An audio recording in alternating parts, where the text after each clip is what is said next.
Welcome, my friends, to the Confused Breakfast, the podcast where we hit pause on the chaos of today and rewind to a simpler time when it wasn't about convenience, it was about the experience. Remember the magic of a Friday night trip to the video rental store? I do. Wandering the aisles, making the big decision of what movie was coming home with you. We're all part of the last generation that knows the joy of the search, the snap of the plastic clamshell, and we're here to revisit the movies that shaped us and defined our childhoods. My name is Mike Schulte. Joining me, as always, two duded up, egg-sucking pieces of gutter trash. Yeah. Sean Pryor and AJ Benz, how the heck are you? At least I ain't yellow. Thank God. I took the words right out of my gullet.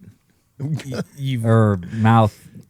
Egg sucker. Egg sucking. Yeah. Two duded up, egg sucking gutter trash. Gutter trash. You absolute gulch, you. Gulch. Yeah. Got him. Fucker. Well, boys, on today's episode, we finally saddle up for the end of one of the greatest trilogies of all time. Released in 1990, this movie was filmed back-to-back with Part 2 and hit theaters just 6 months later, making one of the fastest turnarounds for a blockbuster sequel in history. Earned over $240 million at the box office, making it the 6th highest grossing film of the year. Critics think that this is the second best of the series. Fans think it's the third best of the series. We'll find out by the end of this episode because we are, of course, talking the final ride of the DeLorean, Back to the Future, Part 3. We completed a trilogy. Dang it. Wow. Ladies and gentlemen, it's time for another nostalgic journey to the past with the Confused Breakfast. Sit back, relax, and enjoy wherever you are in the world. Take it away, boys. Well, if you are new to this podcast, welcome. What we do is we review this movie scene by scene with a modern eye, but we believe the finest way to do that is to first strip away all the nostalgia. So we got to talk about it nostalgically. Sean, what are your thoughts on this movie the first time you saw it? What was your nostalgic rating? Yeah, never really watched this one much. But you saw it. I definitely saw it. But yeah, it's one and two. It's the 1-2 punch there. Yeah, I mean, I when this was on, it's usually like I would go to Back to the Future and I would go to Back to the Future Part 2.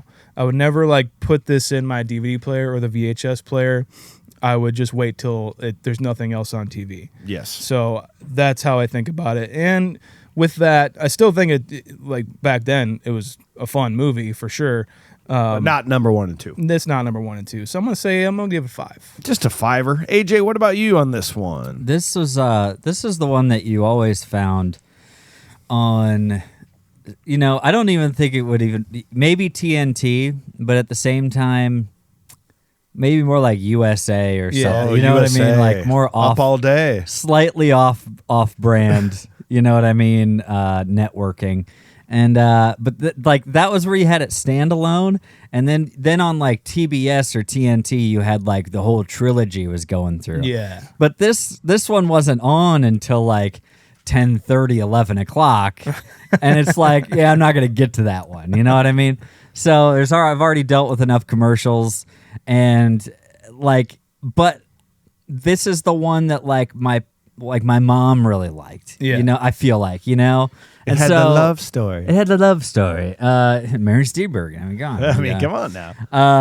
And so at the same time, it's like as a kid, I think that this is probably my least favorite one. If maybe second, maybe it was second. It would maybe go back and forth. So that being said, I'd probably say a 6.1. 6.1 gigawatts. Yes, for me, it's well known. Back to the Future, the entire trilogy, I think is one of the greatest of all time. I thought that as a kid. 3 was my least favorite, but it still was one of the best movies I've ever seen. Yeah. You know, at the time, it's going to be the last one I'm going to reach for if I'm picking one of them as a kid. But it's got trains. It's got trains. We'll get there. It's got trains. It's got trains. AJ and I are not going to be able to talk. Okay, so anyway, it's a 402 locomotive. Back then, they kind of lied about the whole 55 miles an hour. About 56 is about how high they got him up on. That's right. That's right. What was Yeah, for sure. I'm still pretty high, nowhere near as high as the other ones. I'm a 7.9 on this one.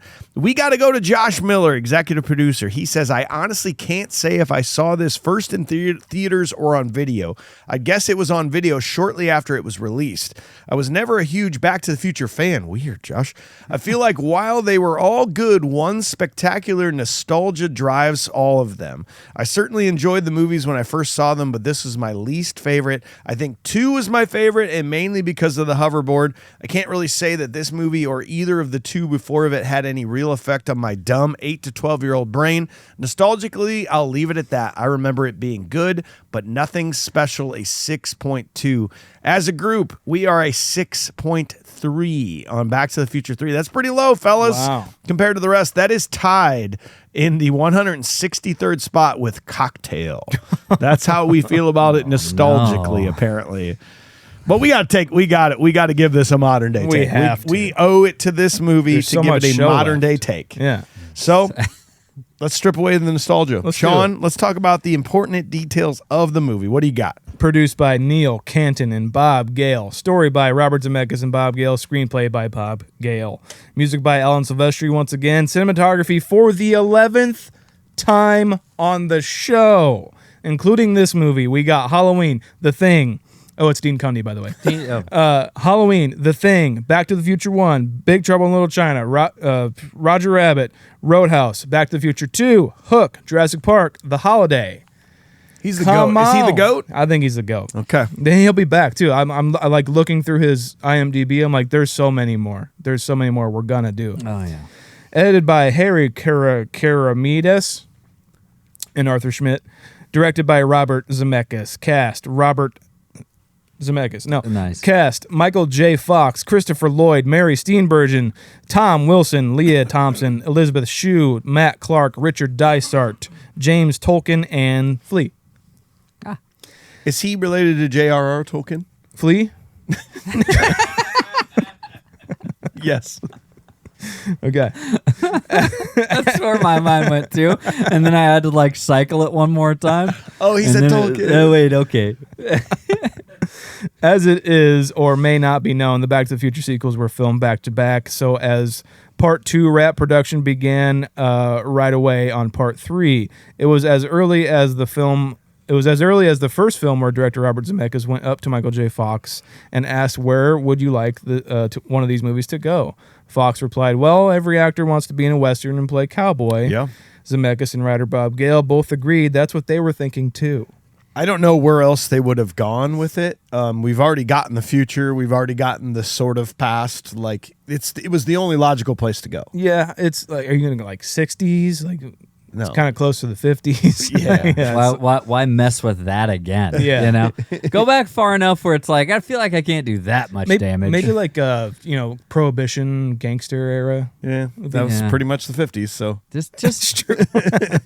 just make them like a kid in King Arthur's court or something. Just send them all the way back. Yeah, there you go. But then actually, it's just wilderness. So, isn't it in the United States? At that point, Hill Valley. Yeah. Yeah. You know what? It's mostly Let's just not talk to me anymore. It'd be better. We're gonna after this segment. We're gonna have to. Shit. All right. Most of the crew from the first 2 movies returned for the third, which made the set feel like family. Instead of shooting on a backlot somewhere, the crew built a real 1885 version of Hill Valley in Sonora, California.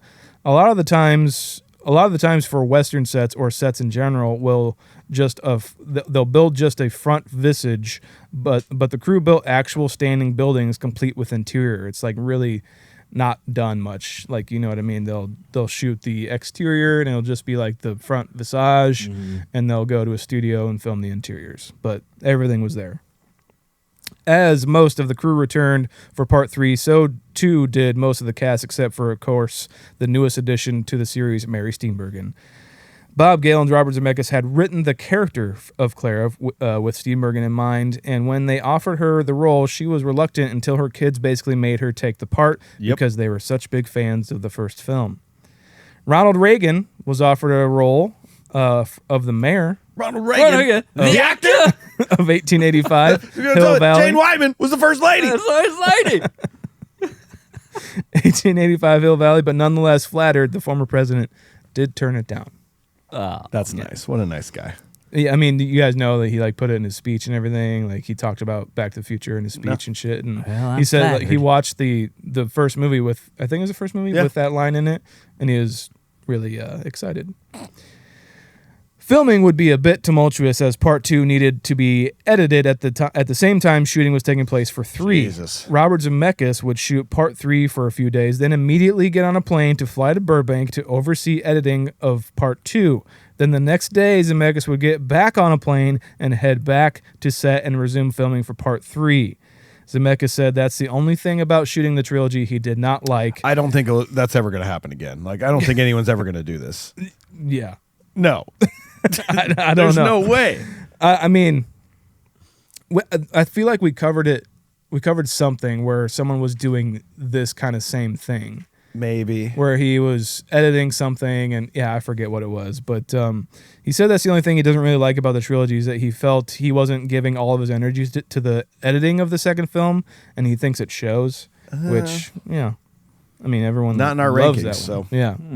Back to the Future Part 3 was released on May 25th, 1990, and on a budget of $40 million, the film made $245.1 million at the box office. Zemeckis would later say about the trilogies, he thinks 3 is a more dramatic number. 4 seems more like a complete number. It's even, there are 2 pairs, but with the trilogy, it seems a bit more open-ended, like ending a song on a note that does not complete the melody and gives it more room to endure over time. Okay. I think he's absolutely right. Yeah. There we go.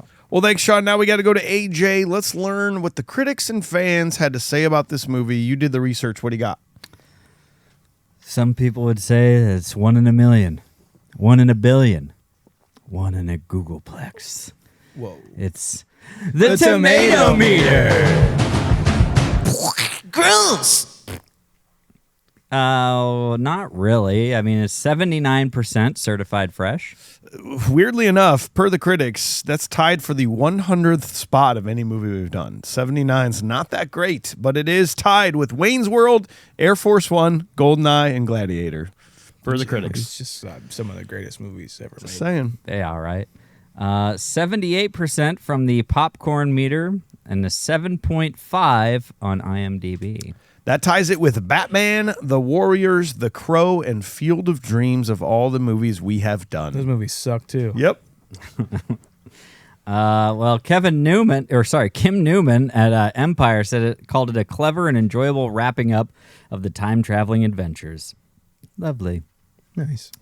Richard Schickel at Time Magazine, in case anybody... Yeah. Okay. Gave it an 80 out of 100. Future 3 is all smiles, nostalgically respectful of the Western genre, serenely sure of the strength of its own mere immediate heritage, and of our affection for it.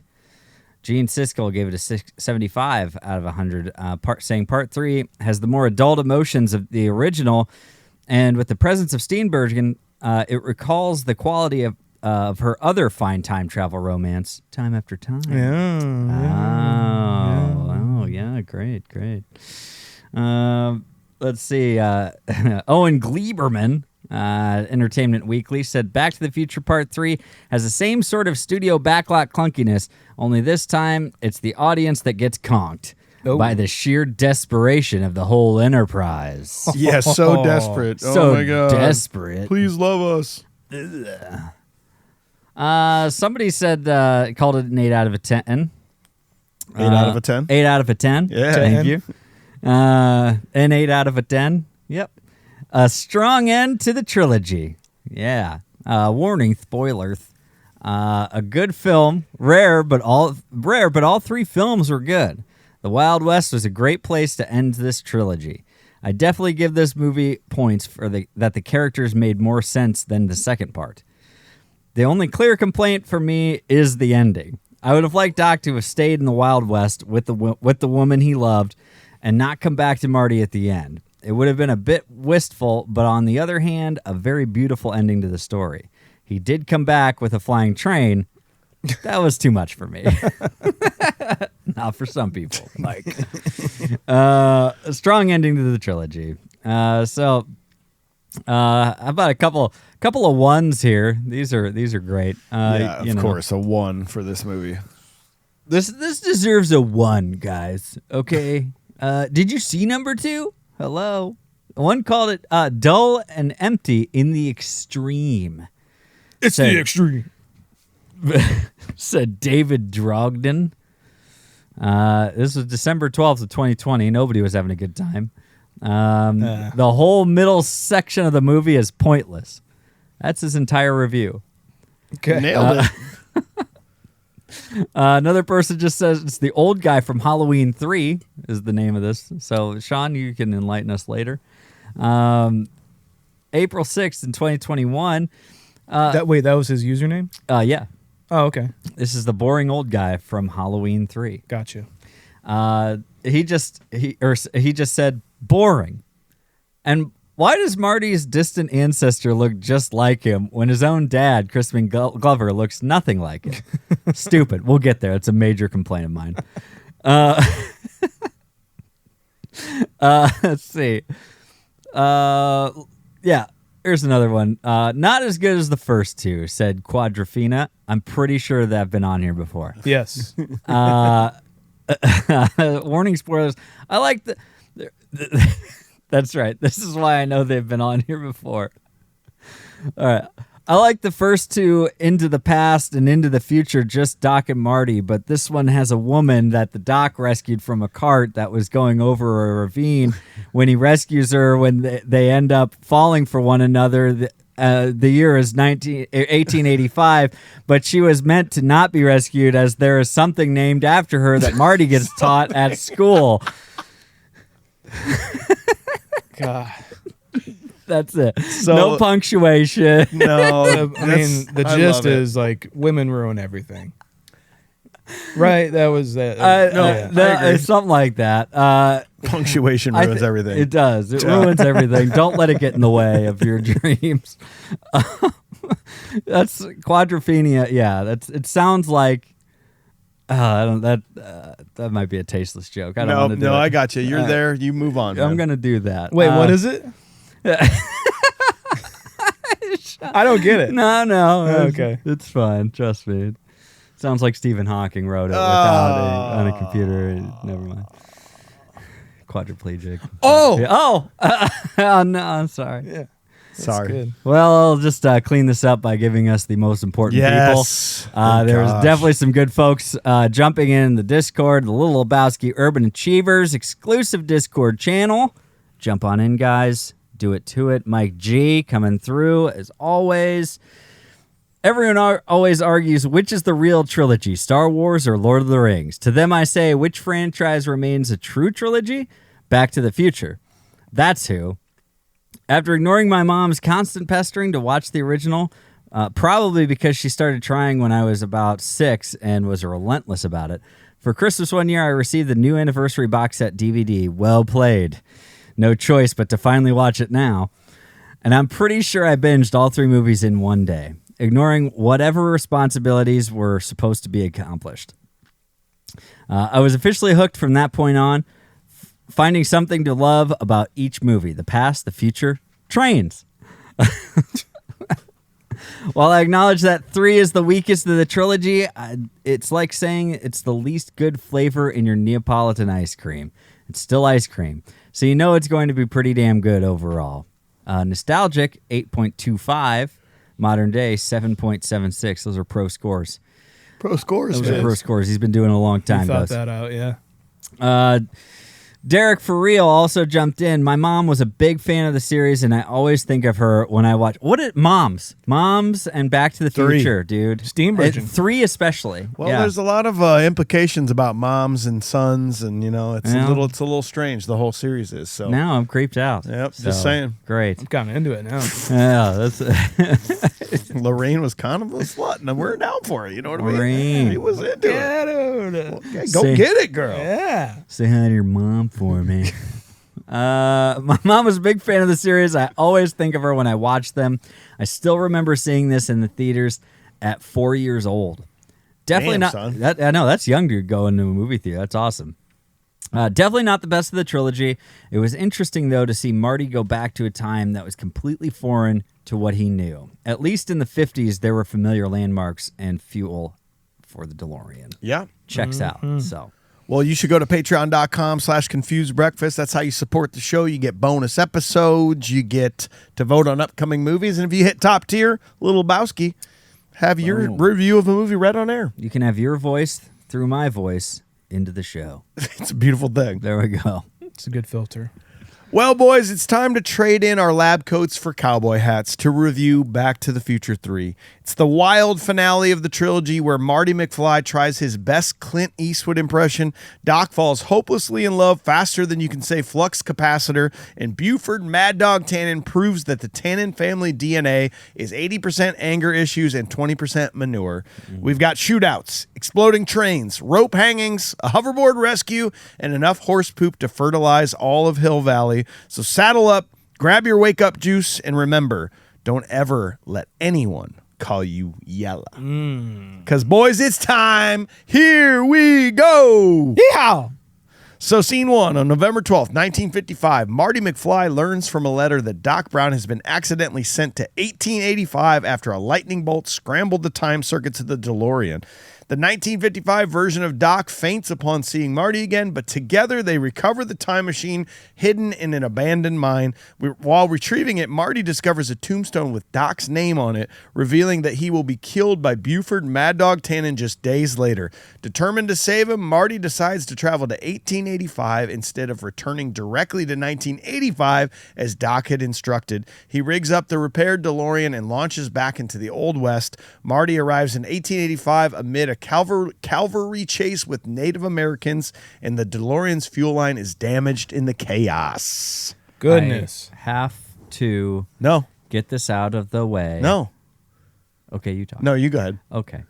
I have to get this out of the way immediately because if Back to the Future 1 taught us anything, it's that people disappear if something happens in the past that, like, the picture's disappearing. His brother and sister are disappearing, right? Because things are changing. Because things are changing. Well, if he got shot and there's a tombstone of Doc Brown, he went back in time, why hasn't he disappeared then? Is it because he, like, can you explain that to me? No, you mean like if Doc Brown went to the past and died, why is he still in there in 1955? Yes. Because the Doc Brown that went back to 1885 was the Doc Brown from 1985. So Doc Brown from 55 is going to grow up all the way to 1985 and then go back in time and die. Are we already doing this? Yeah. Oh, I got some major mind fucks for you later. Man. Okay. Does that make sense? Are we making sense? Is that what you're asking? It does make sense. It just still boggles me a little bit that there is one in the past, and if he dies in the past, then how does he get to? But the only reason he got to the past was because he traveled back in time. Because he went back to the future. He went back to the past future. Okay. I do accept that. Okay, thank you. Yes, Thank you for clarifying. you have to remember Thank you that for clarifying. this one actually does some great things because it does have a lot of important callbacks, but this is the one that misses a lot on the structure of what we've learned from the first two, though, and we'll get into that a little bit later. Yeah, and honestly, right off the bat, where it does miss for me, too, is like there are 3 movies of this now. And 2 movies have started the same exact way now, right? Like, did 2 start this way? I'm pretty sure, right? 2. No. 2 starts with Doc showing up at Marty's house. He had just returned, and they get in the flying DeLorean. Roads Okay. where we don't Yes. need Okay. roads. That is because they always replay the ending of the one before it. Right. Yeah. So okay. 2 ended this way. Well, Yeah. regardless, I'm kind of not really into it until we do get to 1885. I don't know. I can hear you. I can hear what you're saying, Sean. There are some parts that I enjoy, like the ominous nature of finding out that Doc is dead, and that's why they have to go back. I really like that, plot device that they have to deal with now. I like how it's shot and everything. I'm just I'm like at this point there's 3 movies in now, and I'm like, they're gonna go back to the future. They're gonna go back in the past and fix some shit. Just go. just go, please. Yeah. But you have to establish this, like, Doc's timeline is fucking wild. When you're thinking about this Doc living in 1955, he's 35 years old. Mm-hmm. He was born in 1920. He has not even invented a time machine yet, okay? He is just living his life. Marty from Back to the Future 1 shows up from the future to be like, bro, you invented a time machine. You're my best friend. You're my best friend. You invented a time machine. I came here. You need to now know that you invented this, but like now help me get back to the future so that we can do this, okay? So he does that, and upon accomplishing that, 2 seconds later, another Marty from Back to the Future 2 shows up running down the road to be like, okay, but like I went back, but then you came, then we had to come back, and now you're in the Old West. Like, this is you go insane from this. The way that this Doc Brown in 1955 has to live his life. That's why he's like, going back. Will I ever get rid of you? That's why he's going back to That's it. 1885. He's like, I need some peace and fucking Yes, quiet. that's Okay. exactly what he I need wants. some nature. I need less gadgets in my life. Yeah. That's what he needs less technology in his life, guys. I think we all do. I think we all fucking But do. he figured it out, and this is really telling of our future. As we come to find out, and it's of my opinion that these guys need to leave Hill Valley. Hill Yeah. Valley's got some weird curse. Hill going on. Valley is fucked up. It's It's got a curse of Tannens. It's got the asshole principal authority figures. They need to move. It is a nice commentary on the fact that times change, but people don't. Yeah. It's I like that commentary of the series, is that no matter what time frame they're in, people are having the same struggles. People are acting the same way as their ancestors did. It's kind of a cool commentary. No, I agree. It is a cool through line to have it set in the same town every single time. And to see it change over the series is really fucking cool, especially when we get to they're constructing the clock tower and everything. I do like that motif, but yeah, it just seems like are we really just going to go back to Hill Valley in like 1942 now, or 1945, I guess? Like, we're just going back to Hill Valley. Can we go back somewhere else? To the 80s, yeah. Like a different spot, I mean. No, because the time machine only travels through time, not distance. Through time and not distance. Are you talking about parsecs again? Fuck me. Dang No, it. because the time machine appears where it was in the future. Like when... Right. Yeah. Yeah. Anyway. You have to think fourth dimension. Yeah, Sean. you're not thinking fourth dimensionally. I don't know how to think about things. But also, okay, wait, to continue on the Doc, the unbelievable shit Doc has been through, now that Marty's been here to explain what has happened, Doc now, having never invented a time machine yet, has to not only grapple with the fact that he himself in the future will be transported back in time to 1885, but he also now has to get this Marty, a second Marty, out of 1955. Yeah. Yeah. It's Yeah, we it's don't like contend with that. when will this end? It doesn't. Because is Doc just caught in his own time loop of Marty's? Well, You know this what I is why mean? Rick and Morty is a thing. Okay. Like Rick and Morty very much played on Back to the Future. Oh, really? The Okay. Doc Marty thing. And a lot of those Rick and Morty episodes is like Morty being a pest to Rick. Yeah. And I really think it's true. Like, I think it's a great play Well, on this series. With that, like the nightmare version of what a time travel movie would do, Time Crimes is actually like the movie that is like this, like points all of this out Yes. and makes it scary, because he goes back in time and creates like doppelgangers pretty much, and so he has to like dispose of doppelgangers to like get the right one. He doesn't know if he's the right one, and it just all gets to this like culminating thing where it's just like, what the fuck? Like, it's not great. that's what's going on here. Really, it's just like fun and whimsical. 1990. Doc hasn't even invented a time machine yet, and he knows that he should have never invented it. Yeah. But he has to invent it so that all of the things that have So he can happened will fix all happen. this, yeah. Like, it's insane, dude. Yeah, that's a really good point actually, because what if he just was like, I just don't think I'm gonna, like, if he just said out loud, I'm not going to do it. I don't think I'm going to make that anymore. And it's just Marty just blips away. Everything just goes away. Hill It's Valley like, becomes just a beautiful, like, Yeah, futuristic exactly. society. All because he just decided, like, just made a decision and said, I'm not going to do it. Doc and Jennifer are together. Like, He's like, weird. he goes back far enough. It's like, what if he went back far enough and he's like, so he didn't hit his head on the Did sink. you see the clock? Yeah. When he opens the door in 1955, the clock that he always talks about, that he was hanging a clock and he slipped and fell, like the clock is there. Oh, okay. Yeah, they actually made it a point to show that clock God, from that's- number one. That's funny. God damn it. But fucking Doc, like, again, I'm just going to keep harping on this. They find the DeLorean, and then they find a tombstone of Doc having died. Doc gets to see the grave of himself, but from the past, buried less than 50 yards from the time machine that he has not invented yet, that is the cause of his death. I'm done. I'm checking out, dude. I can't do that. Don't stand there, Marty!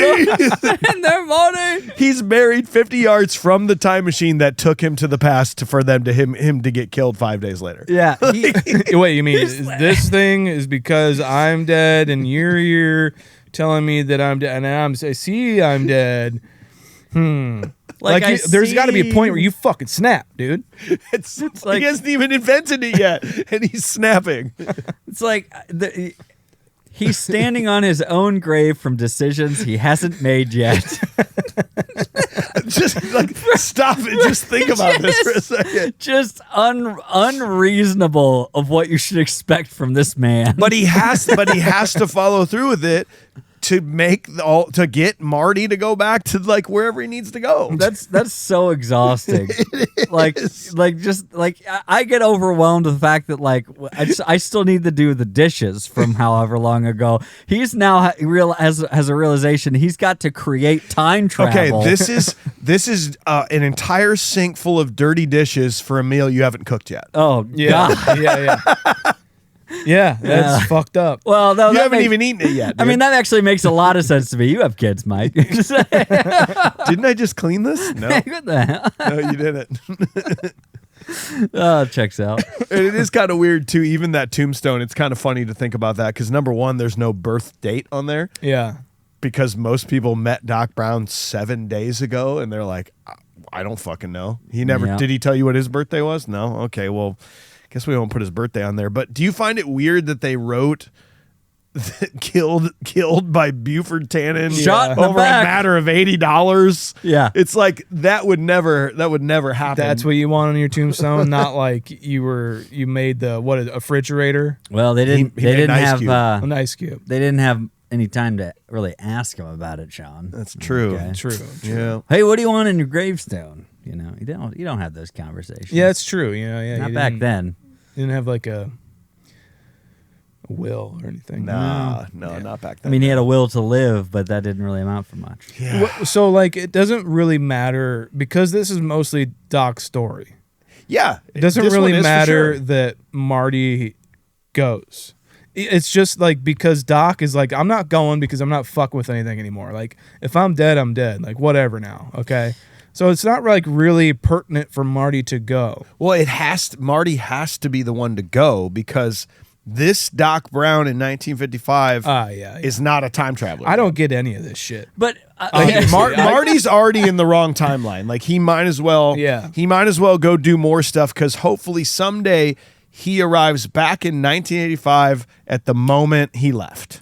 yeah, he might as well, honestly. And by the way, Doc saying like, you know what, I've never been. He writes the letter and he says stuff about like, It's a beautiful letter. it's one. I didn't know I could be. So I know Doc's Your friend beautiful. in It's time. awesome. Friend in time. I like how he calls 1985 Doc, which is now in 1885, calls 1955 Doc my counterpart. My counterpart. Like he has to view him as a completely separate person. Yes. Because he kind of is. Yeah, he is. And so the idea of him having to go back, Doc has, if he made this conscious decision to like not like write this letter or something, and he made this conscious decision, but it's actually probably good that he was shot in the back and killed, because had Doc Brown stayed in the past and done more things like creating a refrigerator that creates ice cubes, or accidentally impregnating Clara Clayton, or getting her,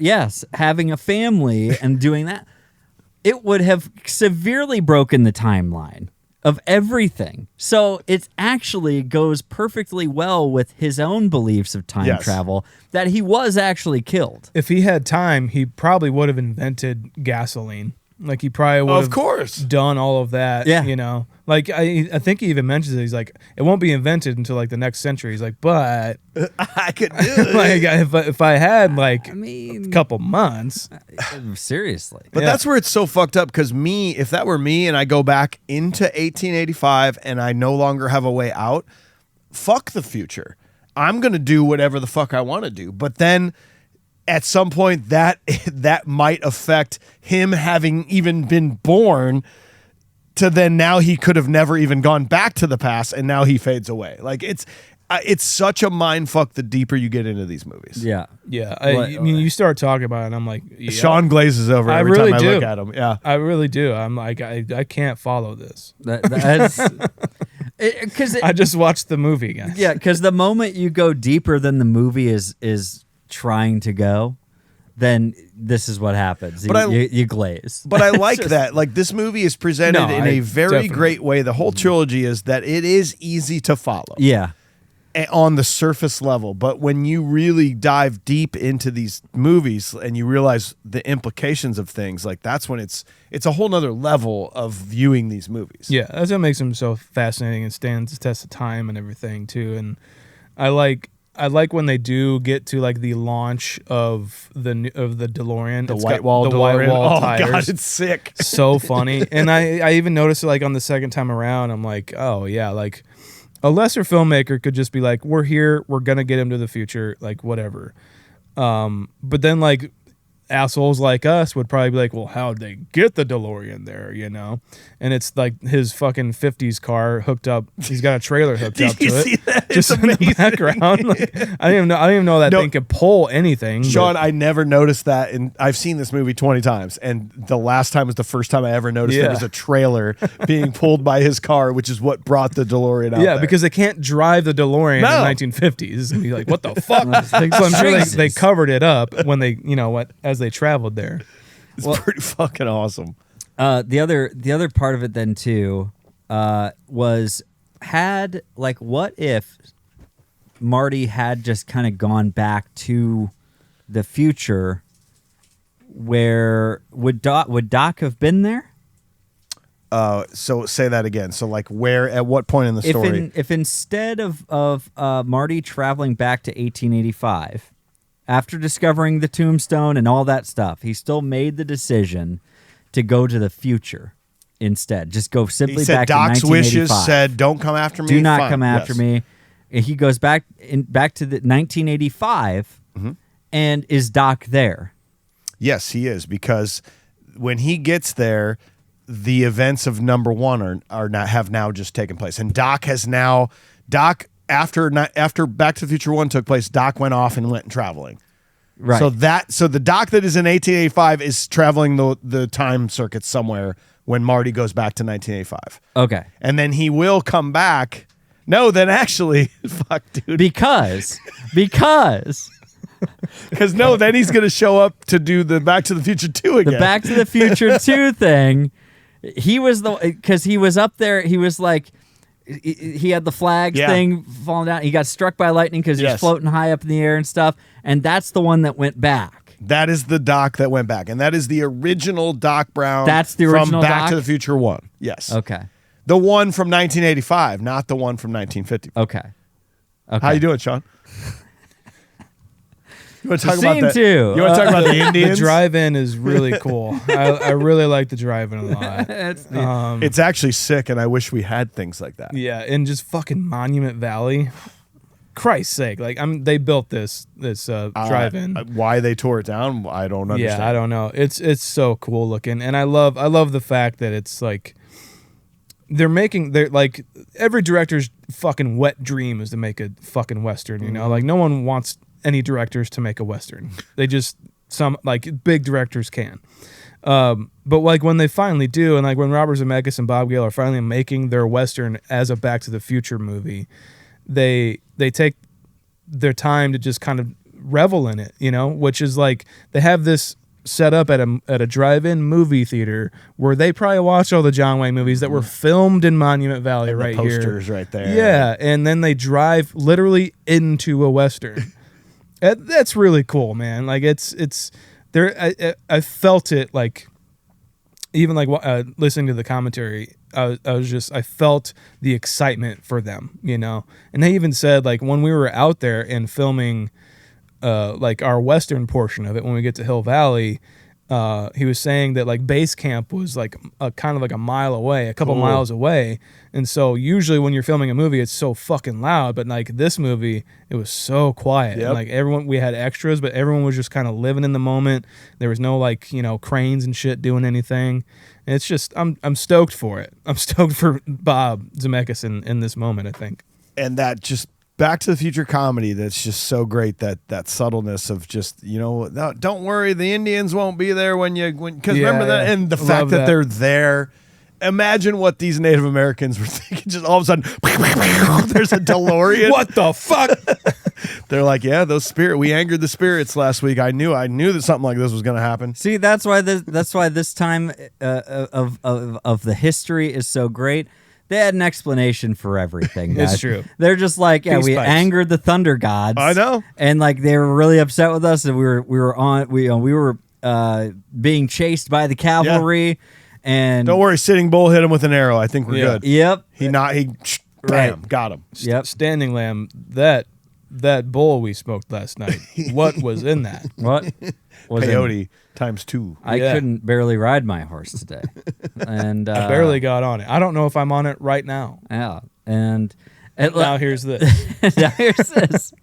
But like, you know, they had an explanation for everything. Like but this is actually also where I really enjoy like some explanation, or like they cover their bases still a little bit, because there's a part of me that's like, oh no, like he notices the fuel line. Yeah. It's like the fuel line's leaking. Like you would rush to like kind of patch this, you know, it's a hole, something ripped it. You'd be like, okay, I could find a way. Maybe I've got something in the DeLorean to save at least a little bit of gas, or put something under it. Put a pan under it or something. Yeah, All we need's like a gallon. Get something to get under there, you know, to do it. But then a bear comes out. So it's like, you can't, you know? So that's not going back. Yeah, you're not going back in there. No. An angry black bear just like running out after you. I have a theory that bear is the great grandfather of the bald-headed killer bear of Clare County. Oh, from yeah. Great Outdoors. Yeah, Okay. Wow. that's my theory. Yes. Somewhere in there it got mixed up with the grizzly and black bears. Yep. Yeah. Yeah, I like whatever. that. I like that. They both eat zag nuts. But I think How's the you're bear right. dump? Oh, we got a good one. It's a cave. Literally, you're right. If there was a spider on the gas tank, it'd be like, I'm never coming back here. That's an 1885 type spider. If I kill this spider, I'm going to affect everything. Yeah. Have we heard of the butterfly effect? Well, it's the same with spiders. Okay. Now it's the spider effect. Now it's the spider effect. I just killed my mom back home. Marty kills a spider, and all of a sudden his hands go down to 2 digits on each hand. It's like, Son of a...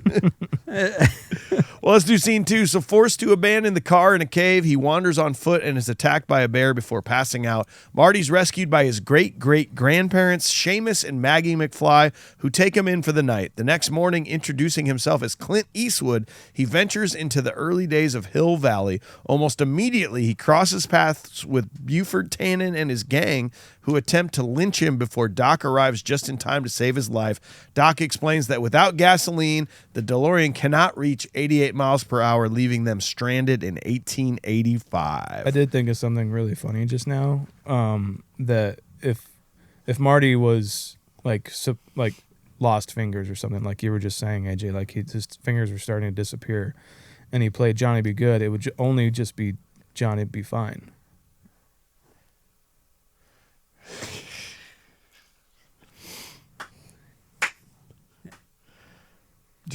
Johnny Yep. B. Johnny B. All right. Johnny B's average. Johnny B. Decent. Yeah. Okay. Why not Johnny B. Bad?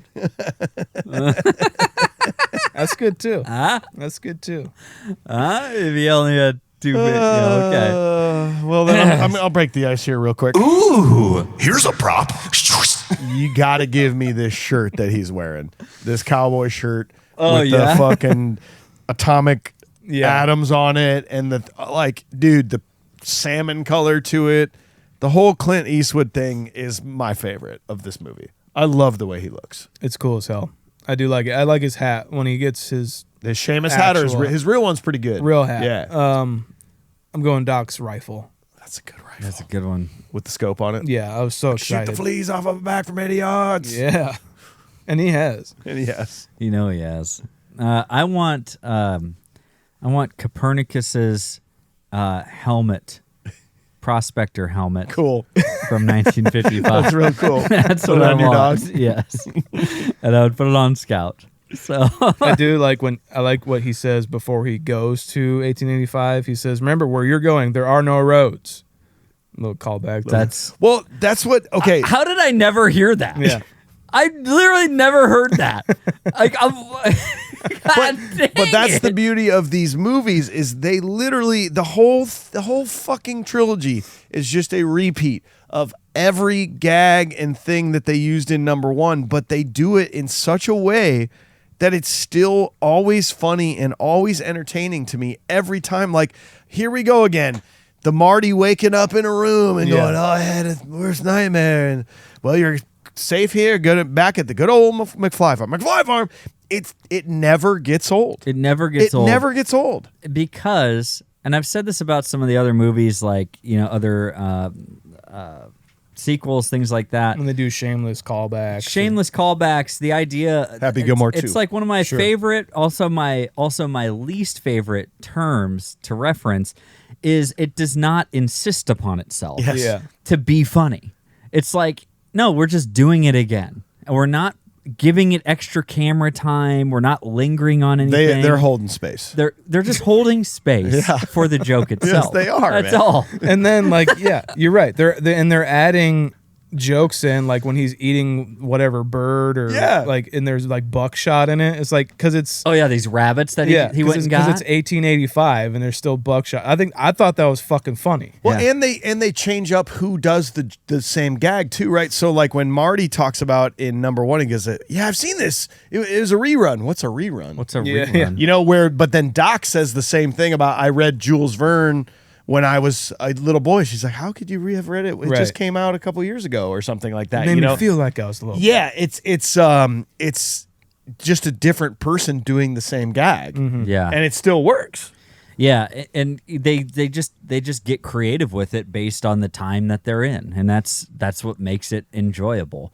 Like the this next part, like with him running into his great Grandparents, yeah. grandparents, Great, whatever, great. great grandparents. Because the little baby is his great grandpa, Yeah. Okay, William. William McFly. so this is a big part that I do have some trouble with, Okay, guys. let's see. These are the McFlys. Why do they look like his mom's side of the family? Yeah. Well, I look Why do like they my look like mom's the side of the Baines? family. Okay, well that's fine, Michael. But your ancestors, That's right. So it shouldn't be his mom. You're right. I look like my mom. very Should good, be- it Sean. And my brother. See, I'm not always that smart. Okay. Brother kind of looks like my dad too. Wow. No, that's a really good point. Yeah. Like, why do they look Like it's like his He's in the mom McFlys. Where looks they- like Are they gonna look like Neanderthals? Yeah. Like what are they gonna look like? They're just inbreeding. It's fine. it would be The be Baineses, it would be yeah. a lot better if it was like the Baineses. You know what I mean? Yeah. Because it doesn't matter. It's still a relative. Yeah, exactly. It doesn't have to be the McFlys. The McFlys, but the McFly helps with like an Irish Well, accent, and of then that sorts, gives or us the Scottish, joke of whatever. him changing his name to Right. Clint Eastwood. Right. And he Yeah, thinks that's it's true. so cool. He's always like, Eastwood. So Baines, like then he could fuck. What kind of stupid name is that? Sorry. Then he could fuck the mom, and it'd Right. be okay. Oh, Yes. that's right. Oh, yeah. Totally fine as Yeah. long as it's not the same last name. Yeah. Yep. Yeah. Yep. It's, Sick. I like that. Sick, It dude. is sick. Yes. How about this for One more thing on Leah Thompson is that they got criticized for like just throwing her in here and like kind of having nothing to do. But it's Leah Thompson. It's Leah Thompson. You got to have Put her in there. It's a Back to the Future movie. She's got to be here, and she had fun doing the Irish accent and everything. Oh, she did. You could tell. Oh yeah. So did Michael. Yeah. We're cartoons. It's really nice seeing Leah Thompson, especially after we did Howard the Duck, be married to a human being. I just wanted to point it Just out. point that out. refreshing. I just Yeah. wanted to point it out. Like, yeah. So even for this being 1990, I remember being blown away when I saw it, and I still think it's great. The whole having Michael J. Fox in the same scene together. It's seamless for the most part. Yeah. It's really good. The only time I saw it was when he goes to Seamus goes to hand the baby over to Michael J. And like it's a really great cut. She walks past the camera to make the cut. But like it's pretty fucking awesome. Yeah. Every time they're in the same scene. You together. always forget. I mean, I always forget anyway. Like, you know, we did Forrest Gump, and that had a bunch of special effects. And Robert Zemeckis is like a big proponent of that. Yeah. Like we covered, he loves like the technology aspect of filmmaking, what that can do for filmmaking. And you always kind of forget, like especially his earlier career, that how long he's been doing it and how long he's like been doing it very, very well. You know, like you can tell. Especially like these older movies, this is the 1990, so you can tell like the real or like the Marty McFly, not Seamus, is like on a soundstage, right? And it's a green screen, but it looks flawless. It's completely. You can tell like there's a little scene in there, little bit, but whatever. Like it's, I still know, buy it. Yeah, you didn't notice that when you were watching it the first time. Yeah, not a chance. You really don't. Like I forget it all the time. Like I do. I that opening shot when he hits the fence. Yeah, and it pans up to his face Yeah. is fucking perfection. Yeah. It's so good. And like I realize now like how much I never second guessed it as a kid. Never. I never once like thought twice about it. I remember watching like the original Back to the Future and thinking that since I saw Lorraine as like the mom, like in 1985, of like that. Oh, that's what that actress looks like. Well, how'd they make her look younger? Yeah. That's how my kid brain analyzed all this stuff through all these movies, and especially with Tom Wilson. Totally. Of just how the same exact idea. I never questioned the makeup. I never questioned the characters. Mad Dog Tannen, like I was just like in. Yeah. It's just like Tom Wilson. We talked about him probably a ton. Like I think during number 2 about how he just nails in number 2 doing 3 different characters, four different versions of himself. And he just it's seamless. You don't think twice about it, and it's the same thing with Mad Dog Tannen. Yeah, he adds on to his rogues gallery of incredible characters that he's playing in just this universe. You know, Like, have we ever seen him really much in anything else? Nope, and I don't know why. I don't know why either. He's like you're right, AJ. I remember us talking very highly of Tom Wilson and how great he is in these movies. Like he needs to be talked about as like one of the best movie villains of all time. He is, and if we loved him in 1 and then we loved him even more in 2, I'm convinced on Modern Day Watch that Buford Mad Dog Tannen is the best version of Biff Tannen. I think you're right.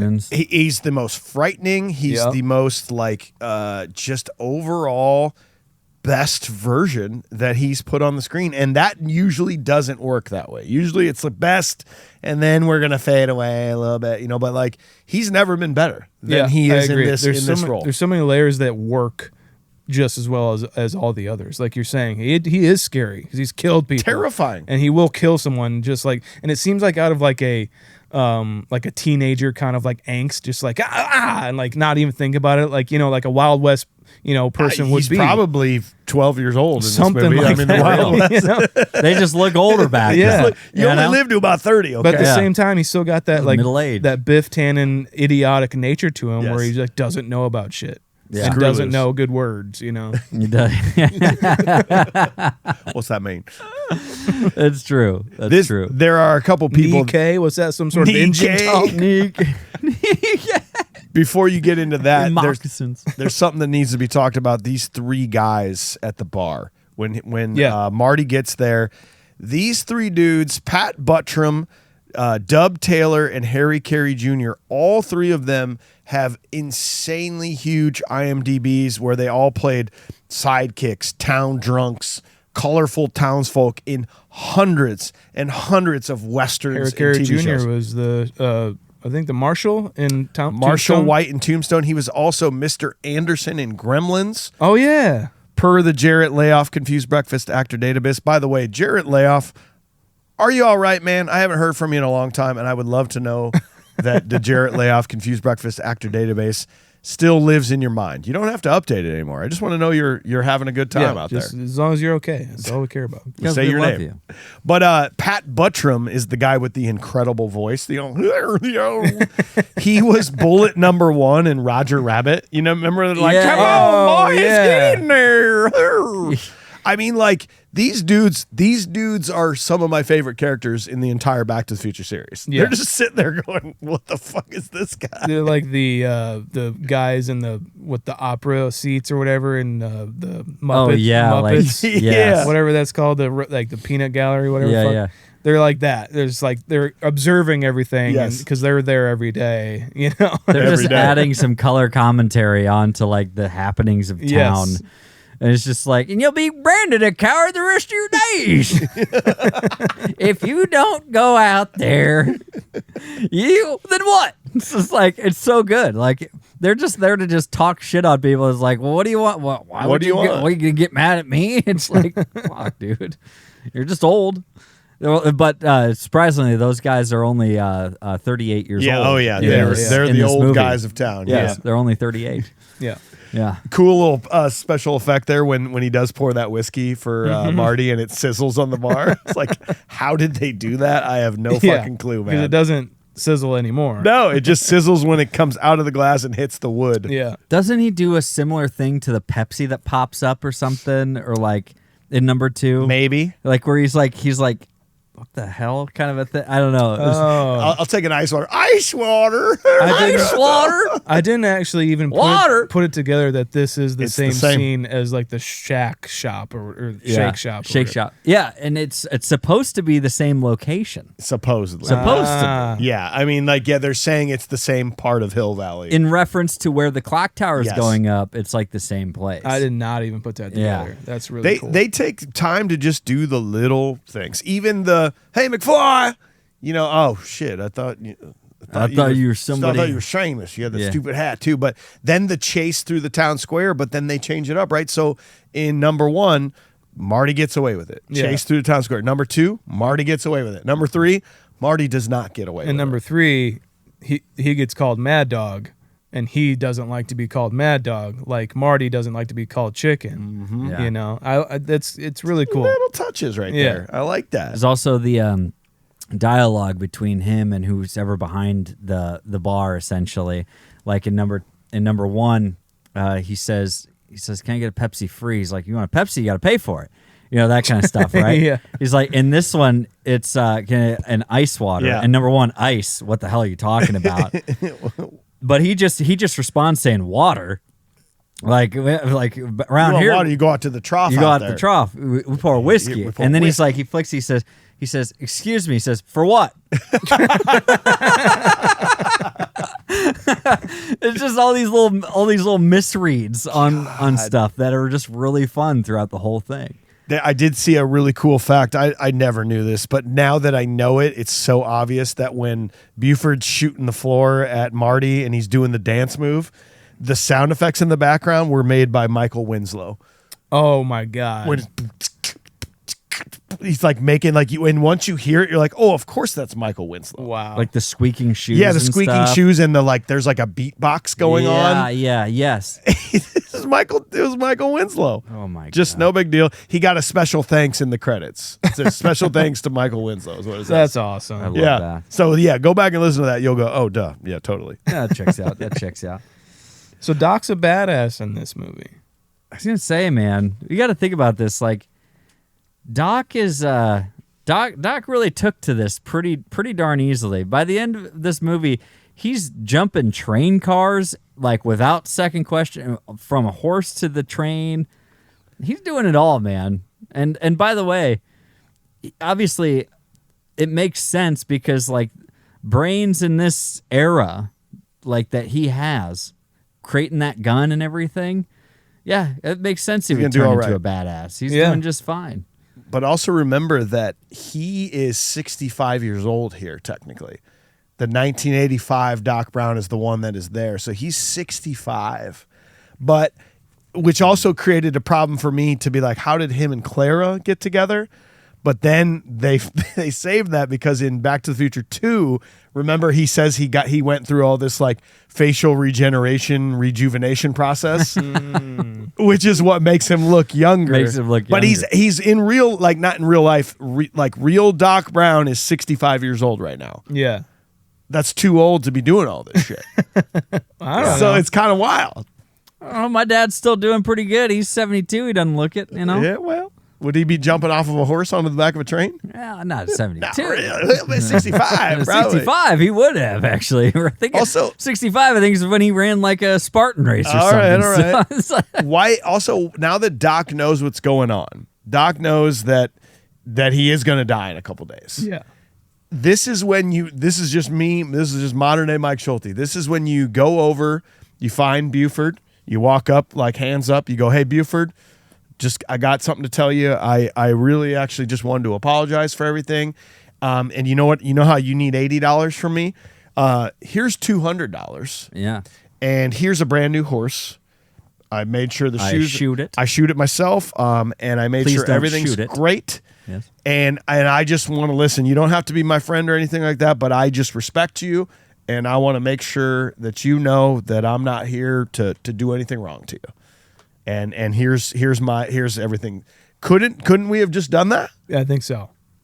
And then just like, I think we're good. Marty, see you later. You want to get out of here? You probably have to stroke his ego quite a bit. Yes. Like maybe even like suck his toes or something. Yeah. I don't know what he wants. And those are some weird toes. They are. Yeah, they're not good. They are. There are some, there's some 72-year-old looking 32-year-old. Yes. Yeah, there's some Once I realize the DeLorean is not going anywhere, that's my next move. Yeah. Yeah. We don't got gas. I'm going to go talk to Buford right now. But the thing is that he's so irrational. Like maybe they even thought that it's not even going to get to him. It's like it's pay me my shit or die. But when you do pay me my shit, I'm still going to kill you. Yeah. So but Doc's a smart man. He could figure some way to be like, I can help you. Sure. I want to be part of your posse, and then here's how I can help you. And he's dumb too, so he's a dummy. You could send him off a cliff somehow. Yeah, you could. This is Wile E. Coyote, for God's sake. You know, he's got a temper, but you could get around. You can get around it. Yeah. You know, do you guys know the value of the $80? It doesn't sound like it's shot in the back or the $80. It's like that's all, and he's shot in the back. You know how much it's worth? I'm gonna guess. $400. Oh no, like $2,000, $3,000. $2,664. Jesus Christ. That's important. You're gonna kill somebody over that. Yeah. Yeah. Oh yeah. I mean, in today's world, I'm definitely. You're going down. AJ, if you owe me $2,600, I'd kill you. Yeah, I know, right? That's why I always pay back. That's why I don't owe you anybody. That's right. I only borrow from the people I know I could get away with. Yes. You know, it's what? No, but like so. Quite a big difference of like thought process there, but at the same time, that's still like, so that means like the horse is like worth like the $20,000. Yeah, $2,000. That's why people got killed over that shit. Yeah, $5 bottle of whiskey. That's like a bottle of Blanton's or something. You know what I mean? It's like, that's something decent. We're talking about top shelf. What are we talking? We're talking about some top shelf whiskey. We're going Bullet. Like what's what is it? It's Cedar Ridge, bro. It's Cedar Ridge. Yeah, $5 and with times cumulative price increase of 3,230% increase on $5, whatever that is. So, you know what? That's $150, something like that. I don't know. Jesus Christ. Yeah. Well, scene 3, after experimenting, he devises a plan to push the car using a steam locomotive on a nearby spur line. While surveying the tracks, Doc rescues Clara Clayton, the town's new school teacher, from falling into a ravine, changing history and saving her life. Over time, Doc and Clara fall in love, complicating his resolve to return to the future. At a town festival, Buford attempts to shoot Doc, but Marty steps in, prompting Buford to challenge him to a showdown in 2 days. Though Marty accepts Buford's duel, he later realizes his pride and reputation are unimportant after Doc warns him about a disastrous future accident. Me, love at first sight? It's not scientifically feasible. We did say in number 2 that Doc's probably never been with a woman. Did we say I think that? we determined that, yeah. Okay. He never met the right girl. He's been building the flux capacitor as well as housing a sex robot somewhere in that house. Yeah, that's true.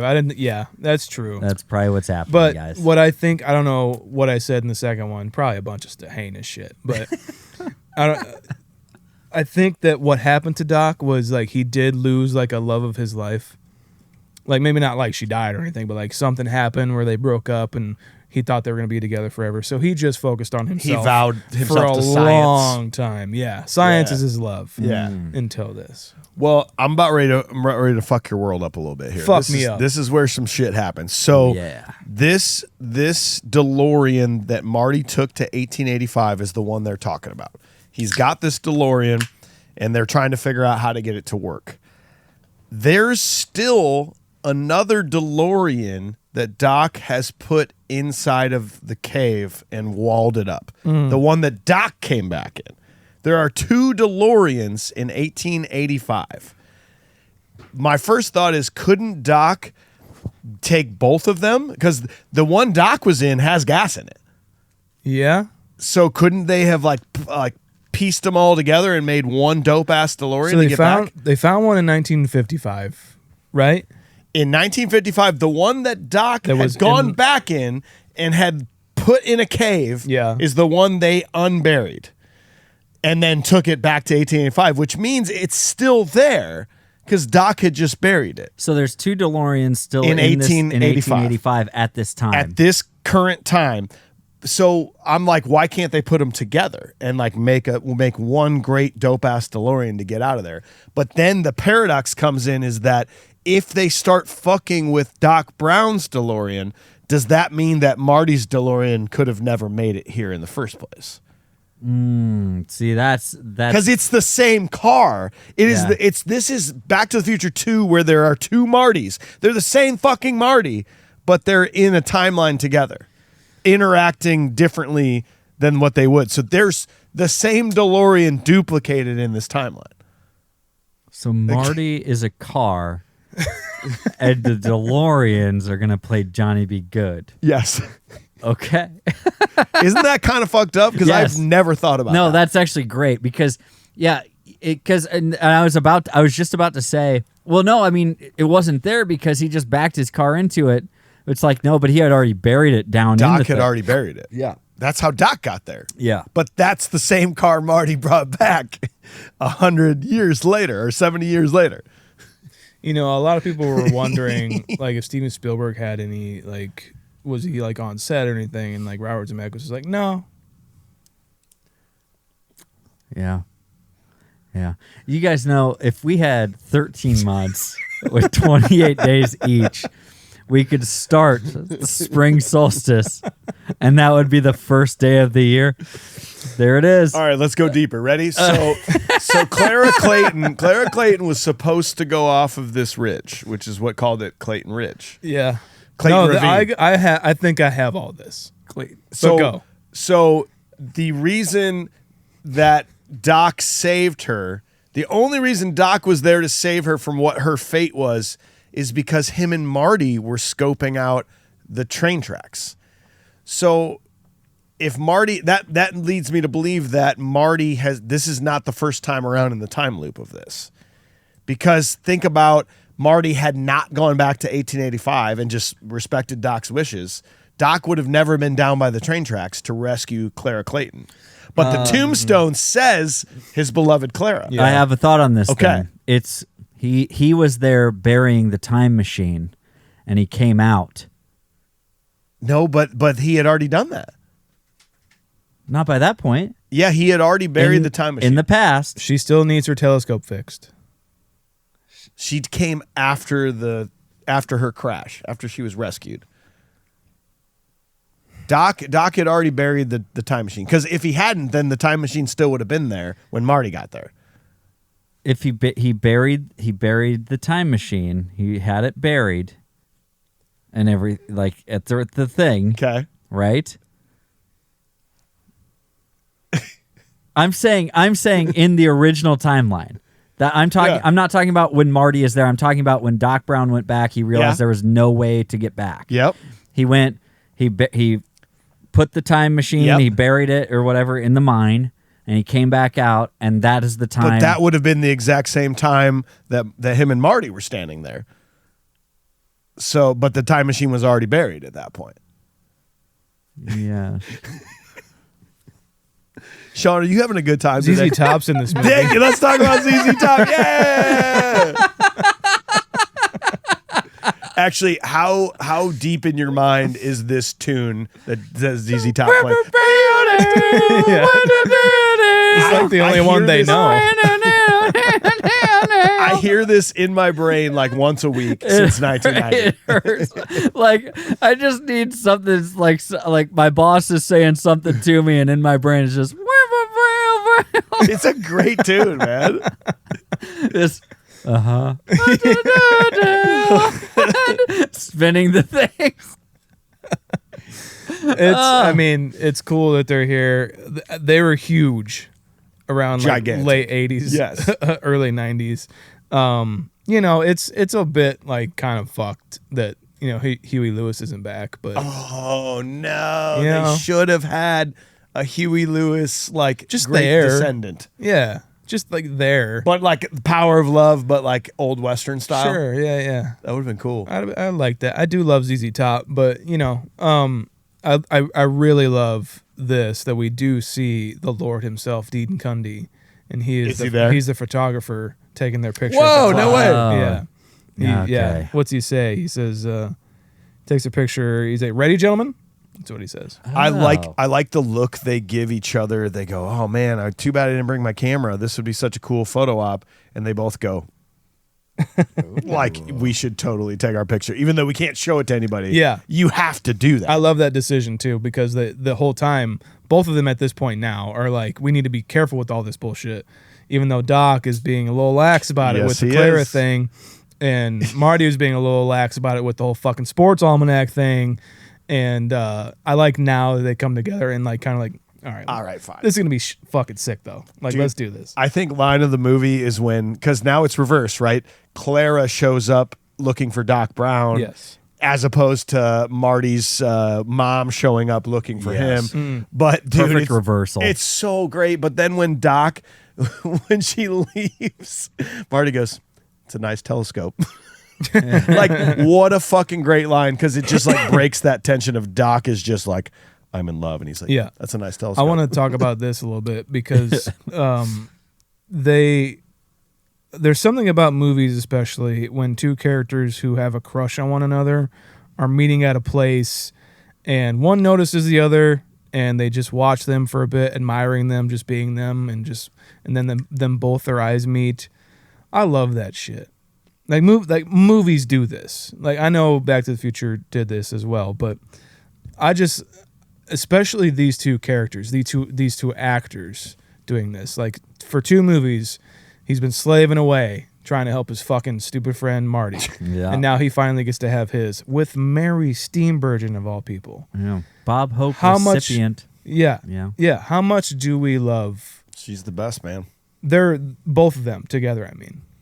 Yeah, other than the like 30 plus years age difference going on technically here, like they're completely believable in every way. From the first time I saw it, I was like, "Yep, yeah, he's in love." The way she looks at him when she finally does meet his eyes is just like, she's like smitten, great big and like, brown puppy dog eyes. Just very, very, just like so happy that she just saw him. It's, I don't know if you guys seen those stupid videos of like my husband in public until he sees me. Oh yeah, and those they're are just great. like wandering around, and then they see him, like, oh hey. That is exactly how it is, man. I love this shit. I love them together. She's absolutely fucking wonderful in this movie. She's a very good addition to this movie of like We needed somebody. we needed something to change and you needed a refresh, and it's great that this it does come back and it does flip from being kind of a Marty story or being a Marty story to being Doc's This is a Doc story, man. Yeah. Oh yeah. You know, and it's like it's so great to see them like re-engineer the ideas for Doc that they were playing on with Marty in the first one. It's a lot of like it really is such a great comparison like for this one to the first one of all the story. If you play these movies, I think on the same track at the same time, same starting It's point. probably pretty it's probably damn similar, damn dude. near the exact same Great thing, call. right? It is Nickelback songs, but you know what? People love If the Nickelback formula songs. works. All right, it just works for them. Okay, but it is, and it's just like the timing of these things is just kind of brilliant. When the animosity starts with Tannen, when there's kind of that meet cute, when there is that moment of like of awkwardness in the shop, you know, it's really great. It's really great. It's an interesting trilogy too, because if you think about it, the first one, Marty doesn't really have an arc. It's his dad's arc. Okay. You know, it's Crispin Glover's. And then the second one is mostly Marty. Okay. And then in this one again, it's mostly Doc. And Marty's just like the usherer of all of this. You know, he's kind of like the pinpoint. He is. You know, it's our main character being Marty McFly is really Not really. doesn't really change that much throughout these No, three movies. nothing changes for Marty. Yeah. He's the same old I mean, guy. of course, it's like in the same day. Yeah, I mean, like, how Pretty many much. days has he been living? Like 7? Yeah, like like lifetimes in like a week maybe. I don't know, man. I mean, I think you say there's no arc to his story. I mean, he did get a pretty cool fucking truck. He did get that truck. So, That's I'm cool. just saying, he finally man, got you it. got The first that. one, he's like, man, I wish I could have that. And then Just at the saying, end, he's man. got it. Is that why you drive a black Toyota, Fuck Mike? yeah. Of course it is. All right, I knew it. Dude, I some knew of it. these jokes, though, like the Frisbee, when he goes far out. Far and out. fucking Seamus and Maggie, they're like, what? It was right in front of him. Like, what do you think that meant? I don't have no It's idea. right in front of him. I don't know for the life of me. It's like it's right in front of him. And like, and when he goes, "Hey, lighten up, jerk," and Mad Dog goes, "Huh? I don't know." Pretty strong words, front. He doesn't know what they mean. He's like, oh, okay. Dude, another Mad Dog thing here that I laughed so hard at this time is right after they agree to do the standoff.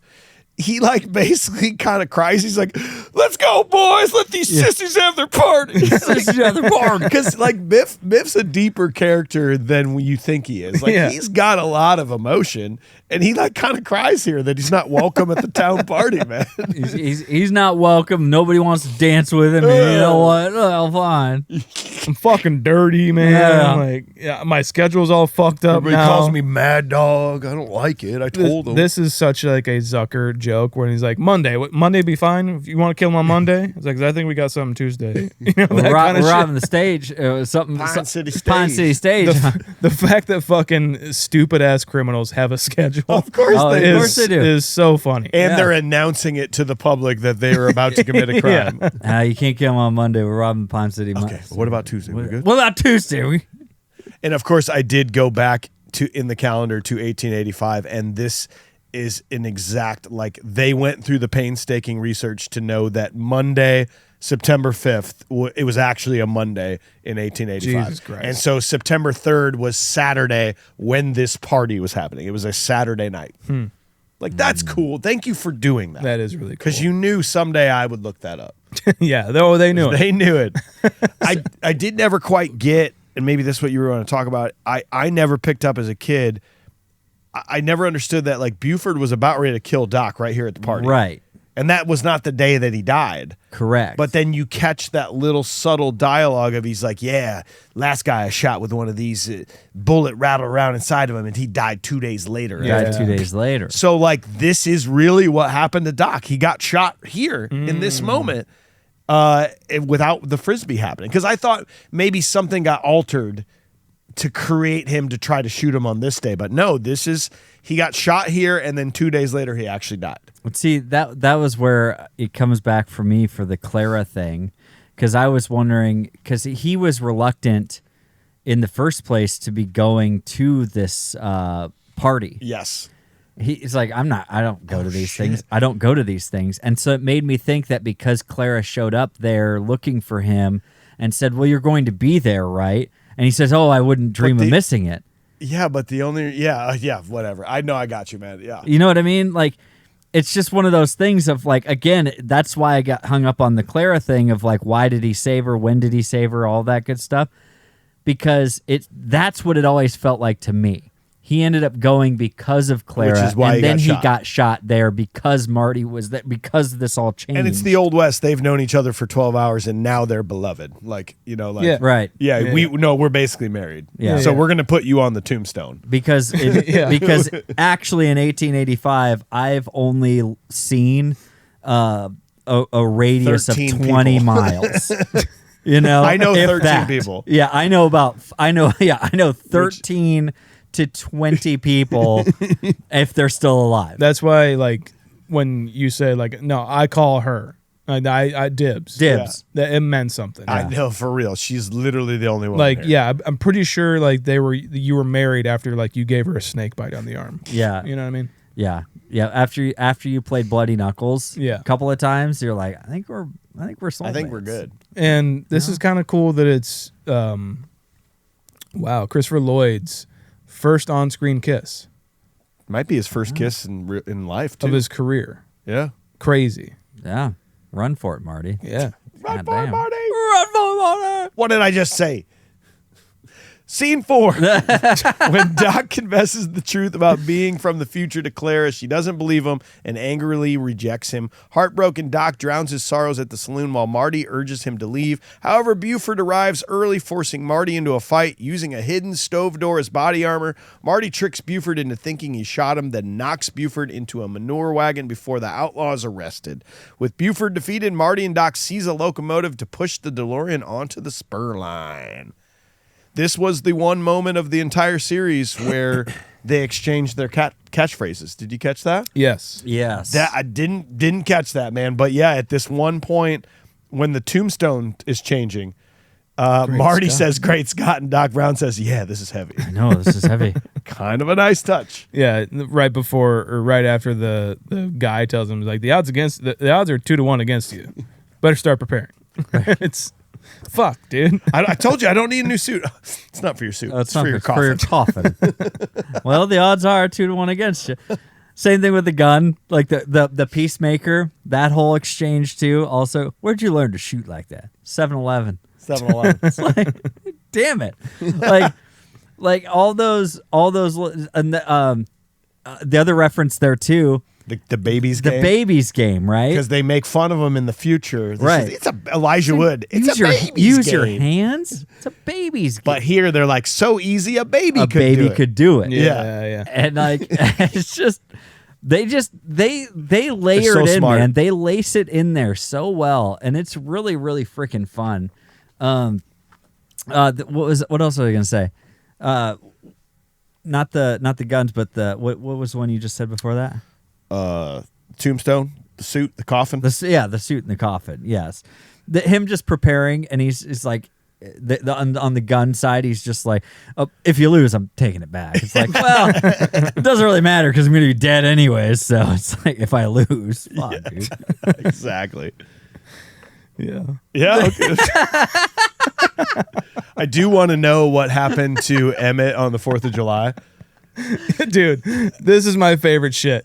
This bartender is the best fucking character in this whole movie. He's lovable face. I for sure. love him so much. Yeah. I think like the best performance of this entire movie goes to this guy. Cool. It's so fucking funny. Every single thing out of his mouth. I gotta have a side story of like what actually happened to him on the 4th of July. I know. Because I just like it. They allude to it, and then they're never going to tell you exactly what happened. I feel like they just like everyone was excited. He probably contributed to the fireworks show. And then people were really celebrating him because they'd never seen anything like that in their lives. And then he had one sip of they're whiskey. like, "Oh, have a drink with us," and he's never really been much of a drinker. It's like, "Well, I'll give it a shot. I'm in the Old West. What the hell?" And then he has one shot of whiskey, and it just goes out. Yep. And then they like took photos of like all the hookers on him, like while he's passed out, hangover style. I love the implication of this so much. Like, yeah, exactly. What the hell could have happened with Doc Brown? Not gonna tell you. Yeah. It's so cool. You were like, yeah, he did do the fireworks show or something, and like made one way too big, like in fucking Lord of the Rings or something, where the dragon swoops down, like something like that happened to everyone. Yeah. Oh man, I love it. I mean, I think that's just fine. Like the whole thing of him just standing there, and like, how much does he had? This is the only one. And he says, "Leave the bottle." And initially, it was like that was for some reason that really got me this time around because we know that he only takes one shot. So that means he must have had to come back and be like, "I mean, I got to take this bottle because somebody else wants more whiskey." Somebody actually wants throws down $5. Just no, this is mine. Yeah. But yeah, man, if I ever had a bar and I ever got to have like a Bloody Mary special, I'd call it Wake Up Juice. Oh yeah, that's basically what this is, right? Joey, let's make some Wake Up Juice. Let's make some Wake Up Juice. Oh no, that's just the first round. That's just the first reaction. That's just reflex. It's gonna take a few more minutes for this to wear off. I gotta tell you though, like it's like I think it is. It's Bloody Mary mix. It's paste picante sauce where that came from. Whatever you want, man. It's salsa just pouring down his gullet. Just like they put the funnel in his mouth. Who knows where that thing's been? No. And then they just dump this stuff into his mouth.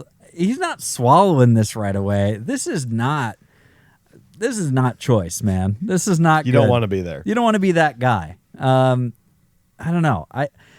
There's something very upsetting about them, like watching them pour it on down. But it's very funny to when he says, "Stand back." It's like close bend his nose. Yeah, what does that do? Like he's so good. Yeah, I love it. I want a like stage show of just like heartbroken Doc Brown. Yeah. Coming into a bar, and it's this guy as the bartender. And then like episode after episode, I just want this. It's basically Cheers. It is. It's Frasier. He's Frasier. Yeah. And then that guy like, I knew it. It's like Doc's like such a dick to him because he's like, shut the fuck up. It's man. a woman, isn't it? It's like I've been all over the country and I've seen that look in hundreds of men. That's the guy from The Thing. Is it? Yeah, that's Richard Dysart. He's like one of the doctors from The Thing. Oh shit, man. Oh wow. Damn it. I didn't recognize him. Oh wow. I just have to say, on the last thing on the bartender, I can't tell you how many times I say it like under the radar and nobody gets it when I just say, "All right, I ain't your papa." It's pretty good. I just love it. The shootout's pretty awesome. Like I remember loving this as a kid, and it's still great. The idea of him bringing back old Western tropes to basically save his life. But I'll tell you what, I had a revelation just loving Tom Wilson in this movie. You know, just being like, fuck, he's so goddamn good. Where after he shoots Marty, when he goes, dude, he could have, in an alternate universe, Tom Wilson could have been Beetlejuice. Oh, wow. The way he's acting in this scene, I'm like, bro.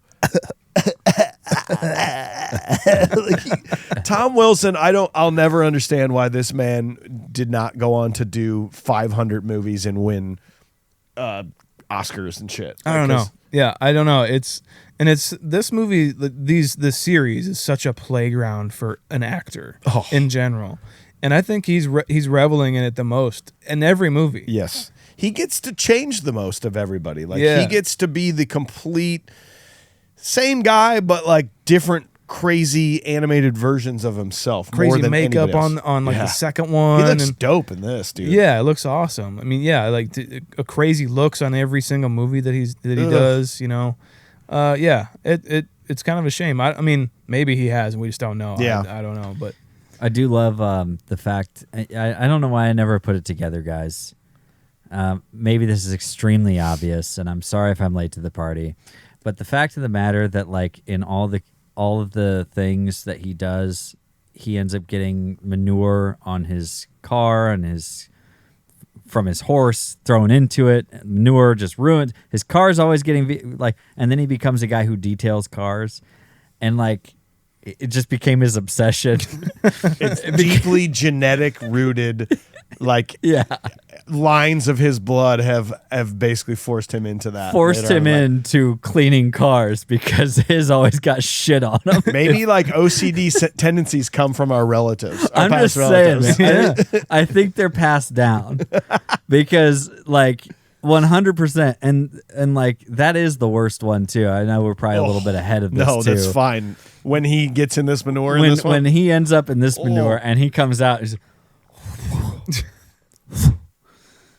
I hate manure. You're just like, oh. Dude, it looks like a cart of nugs, not manure. It kind of does. Yeah, He's got Looks some like green. some fucking weed, dude. I do Shit, like dude. that, like picturing Biff Tannen in 1985 cleaning cars and seeing a dirty car. It just like freaking him the fuck out. Sets him up. Marty. PTSD. Here's your keys, Marty. You're all waxed up, ready for tonight. Someone shit on it. I mean, poop on it. Hi, Marty. I Tried like to your fuck hat. your mom. Sorry about that. Nice hat, Marty. All right, final scene. So Clara, realizing Doc told her the truth, races after him and boards the train, nearly falling to her death before Doc rescues her using Marty's hoverboard. Marty reaches 88 miles per hour, returns to October 27, 1985, just before the train crashes and destroys the DeLorean. Reunited with Jennifer, he avoids a dangerous drag race with needles, altering his future for the better. Finally, Doc reappears in a time-traveling locomotive with Clara and their children, reminding Marty the future's not set before flying off into time once again. Mm-hmm. This whole climax is pretty incredible. I mean, every one of these movies has like a climax pretty much like this that's exciting, and like again, you know, there's not much notes taken here, but like the making of it is incredible, where the stunt work's fucking fantastic. Incredible. Especially like Mary Steenburgen, like actually riding that horse and being next to that train, and her stunt double like actually going from a horse to a train. It's fucking dangerous shit, you know? Yeah. A lot of this was like even filmed like backwards too, like especially the shot where they get the hoverboard to Doc. Yep. Picture this too. It's an actual train like they're filming with. Have you come yet? Trains are great. Okay. You like train? Yeah. It's actual train. You good? Keep Calm going. down. I love Let him trains. finish, Mike. Jesus, just go. It's just a fucking train. So your eyes are bleeding. It's the PL22. Oh, this is special. Oh, this is special. We're gonna watch this. Hang on. We're going to put this in park. But it's a huge train. I imagine it takes a lot for this to get going, you know, especially even backwards. So they are doing it backwards and kind of shoving the board upwards instead of back, you know. Got it, yeah. Just to do that kind of shit to kind of get what they're doing. But just the time to take all of this is fucking crazy. But at the same time, trains are like a really cool motif for movies to have anyway. And Robert Zemeckis was saying this. He's like, what I like about having a train in a movie is just you know where it's going to go. Yeah, good call. You know where the story's going to go. It's how they're going to get there. And so you're just on this journey along with the train. The movie itself is like the train engine, basically. And I really like that metaphor a lot. And again, like I said with the movie theater thing, him just literally putting like his love of filmmaking, his love of Western films, and going into a Western film and just doing the trope of a Western train on a track and making that the motif of a movie is just super cool. I like that. I like that he got to do this, and he's like just showing it on screen. Yeah. You know what I mean? I took 0 notes during this entire thing. I did too, I yeah. was just like, this is fucking great. Yeah. Like, because it's the end of all these movies. It's just this, like, it's very high tension, and he does it well, and it always delivers. And every time I watch it, I'm like, this is great. Yeah, it's just such a strong sequence, like happening from the moment that they take off out of town you know. I like the moment between him and Seamus getting thrown in the gun. It's worth $12, you know, like all that. Maybe I was Never been fired. Never been fired. And like that's a nice little moment between like again kind of this send off from his family, like the first one. And then the moment they leave town though, and they're blazing out of there on their horses. They're going like the train is full bore. It's such an exciting thing I didn't realize this until like the second to last time I watched the movie, but it might be my other prop, my hold off prop. But if you notice, Doc's bandana is the same as the T-shirt he wore in, I think it's number 1. Okay. It's one of the same shirts that he actually wore. Really? And so maybe he had it in his suitcase? Like he had it in his suitcase. Look at it. It's the bandana he is wearing when they take the train. Same fabric? It's the same fabric, same pattern as a shirt that he's wearing. I believe it's when he's got the hat on. I think when they visit the school. That's what I was picturing in my brain. I think that's what it is. So go back and check it out. It's one of my favorite Easter egg nods. If this is correct, you will see a TikTok of it. Fuck yeah, dude. If it's not, you just don't even worry then about don't it. even worry about Also of the train and the movie, the motif. Movie motif. Anyway, Trains. So in number 1 is bigger trains. Yep. Here, I'll do the TikTok thing. Did you know that in Back to the Future 3, Doc Brown is wearing a bandana when they heist the train that is made of the same material of a shirt from Back to the Future 1? Bro, you capping. Dude, you don't be capping us, bro. You Lit. got to be capping me. Lit fires. Lit fire, no cap. Bro, that's like crazy. Do you think that it's funny when it's called Eastwood Ravine when he gets back to the future? I think it's clever. I think it's super fun because very all the clever. town knows. Remember that guy that was here for like 4 days? Exactly. He took a train. He was a bandito and stole it and drove it off a cliff. That's what I mean, man. It's like, how did they do the research to be like, hey, what happened to that guy? Eastwood? Eastwood. That means the only person that could have told this story was the engineer. Yes. And I feel like the engineer would have been too embarrassed to really give it all, like give the truth on this one. You know what I mean? It's pretty great. Like, True. No, he's like, dude, some guy. And they're like, was it Eastwood? Yeah. And then his co-conductor is one that actually leaks it later. And by the way, this is the same train, I guess, technically, because it's 131 is the train number on it. That's the same train that Clara I thought was on. Yeah. Right? No, definitely. Yeah. And so but she got off of it. She got off of it. And then it started back rode up again. back. Yeah. And then they disconnected all. Yeah. And so all those passengers are just like, God damn. what the fuck, This is dude? Like Hey, it's the Old West, we're in the man. middle of nowhere. There's going to be Indians. Like it's literally like we're 7 miles, which might as well be 50 Yes. because it's the Old West. And just okay? for inflation. Adjusting for inflation. Oh, God. And then you get your Flea cameo. I fucking love Flea in movies. Why don't we get more? We need He's more just Flea. nuts. He's just just drugged out of his mind the way, whether he is or he isn't, that's how I view him. You know, Yeah. Yes. like fucking. And so it's really cool to be implied that like this was Marty McFly and he did actually do the drag race and that Rolls Royce was at fault. Yeah. Just Oh, pulling yeah. out like that, but it didn't matter because he did the damage. I mean, like it's cool that he would have done that, but he didn't, and he's altered the past now in this moment. Yeah. I look at this Flea so like my whole thing about the end, like when she pulls out the paper, Yeah. and she's like, well, like it's erased now. And he's like, of course it is. It's like, can you fucking elaborate? Because we're having a fucking hell of a time right now, man. Showing up in this fucking train, like everything, like altering timelines. You told us not to. You told us not to do this. and now you're this is just like, erased. no, you should.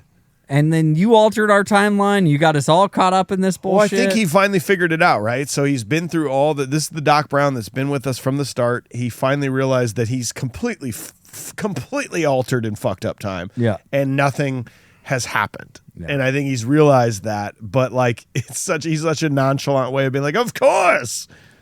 I know I've been telling you don't alter time, but you can. Look, I built a time travel train. I agree with one of the reviewers that you had at the beginning of this, AJ. I think they should have left him back in 1885. I don't think he should have built another like time machine thing and came back and visited Marty. I would like to just kind of know that he's there with Clara. Here's the alternate way to write it. Oh, go ahead. Like, because as a kid, I thought this was great. I was like, that's the perfect ending. Because think about the train flying into the cameras, how we needed to end. It looks series. great. Yeah, looks great. But they needed to do something where like Marty got home to his house and another courier arrived or something like That's that. what I was Yes. With a letter and it's photos and it's like, dude, listen, here's what happened in my life and I've realized these things and you need to know these things and thank you for being an effect on my life. Like, Yes. I needed him to stay there. Oh, and by the way, really need him to stay there. By the way, here's your hoverboard. Well, and do you think that because he was given the hoverboard, that was the technology he needed to deconstruct to make a flying train?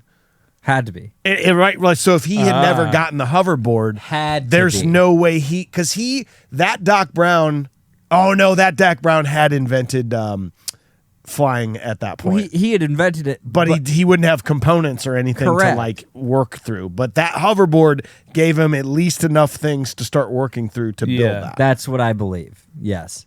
The hoverboard is a direct factor to why that train flies. So it's that stupid little girl's fault in 2015 when he goes to give the hoverboard back to her and she's like, keep it. I got a pit bull. So it's her fault that there's a flying train. Correct. That's correct. Yep. Yes. Yep. If we want to blame the fault. Yes. Anything you don't like about any of the Back to the Future movies is that fucking bitch. The pit bull girl? Yeah, the little girl. Yeah. Take your Barbie hoverboard back. Also, why I don't like the scene is because Vern needs to go.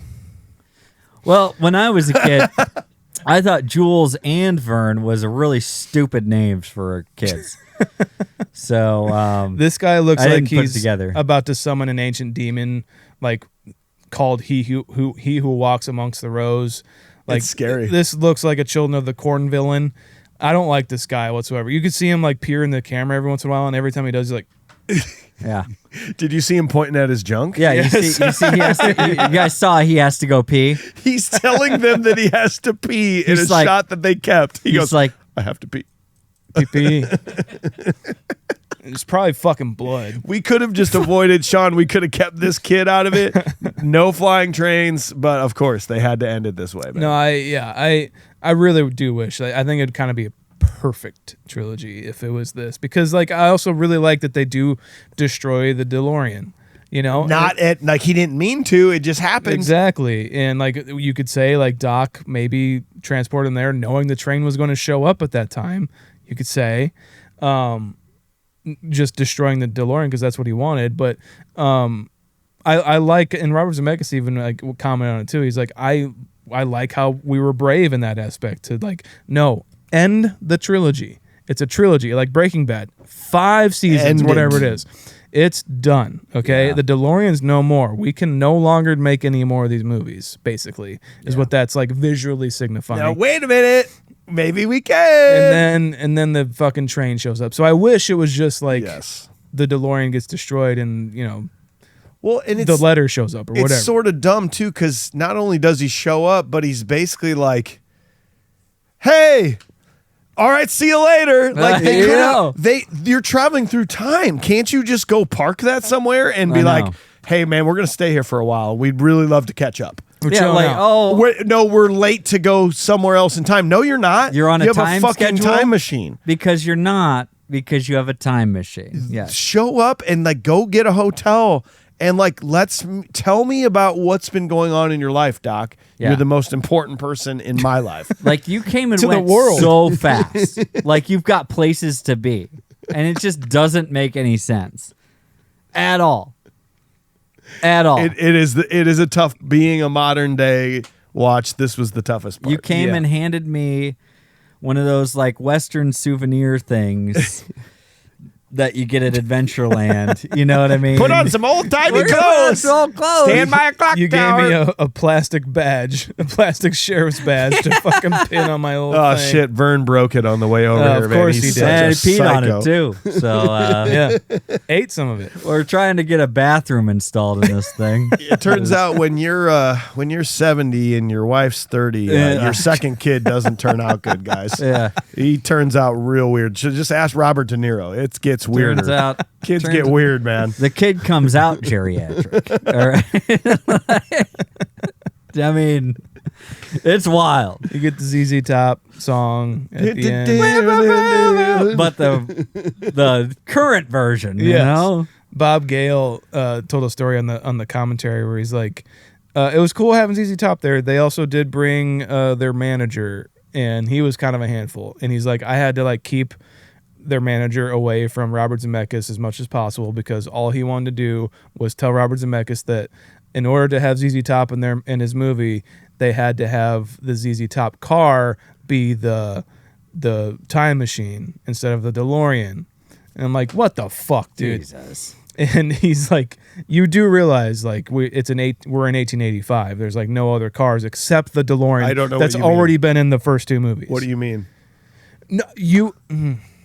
But this is ZZ Top, It's and they're not alive in 1885, but they're here. Well, don't you have time? Aren't you talking about time travel so you can just send it back in time? Did you even bring the car with you? No Well, no. We just We don't have time for this. time. Don't you have time? You've got a time machine. Get It's all a the time in the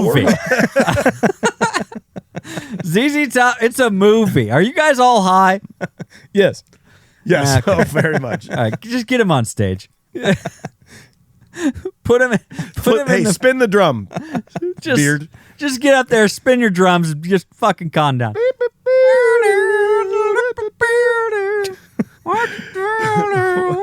Well, anything else you boys want to say about Back to the Future 3? Brian? So, the tombstone thing you guys were talking about. Yeah. Okay, Great movie. So I did a little research. Okay, so there's 3 timelines. There's one where Doc and Marty just see the tombstone that Doc died. Yeah. Then there's another timeline that Doc and so then Marty goes back, doesn't save, is not able to save Doc. But they do save Clara. So that's the tombstone that they see. Marty's stuck in the past. But the third timeline, Marty's able to save Doc too. That makes sense. Oh. So the tombstones they see is from the second timeline where Marty is stuck in the past, never makes it out. And But- Doc is dead. Yeah, and Doc died and fell in love with Clara. Yeah. So he missed with the frisbee. Missed Yeah, basically. Yeah. Or didn't know that how exactly it was going to go. Yeah. Something fucked up along the line. Yeah. That makes sense. Well, and there's the thought that this has happened 100 times, Yeah. and every time the outcome's different, and it's just like whatever. Groundhog Day effect. Yeah. Yeah. All right, Ah, boys, that's, that's brilliant, Brian. We have dissected Back to the Future 3 with a modern eye. Time to give it a modern day rating. Sean, what do you think about this, man? I can't find what I gave Back to the Future 2. Could you? It'd be weird if Assistant. you guys would just like do this research ahead of time, and like just know what you thought, because you know that you're going to reference it. He's you right. So Back to the Future 1, It's an 8.5. that was Back to the Future 1 for you, buddy. Both of them. Oh, you did an 8 point. No, you did an 8 on 2. You did 8.5 and then 8. It's not updated on here. Fuck. Maybe if someone would update them so I could do the research ahead of time. I really like this movie. I especially watched it at a time where I'm just like fucking feeling down, man. Like shit's not been great lately, okay?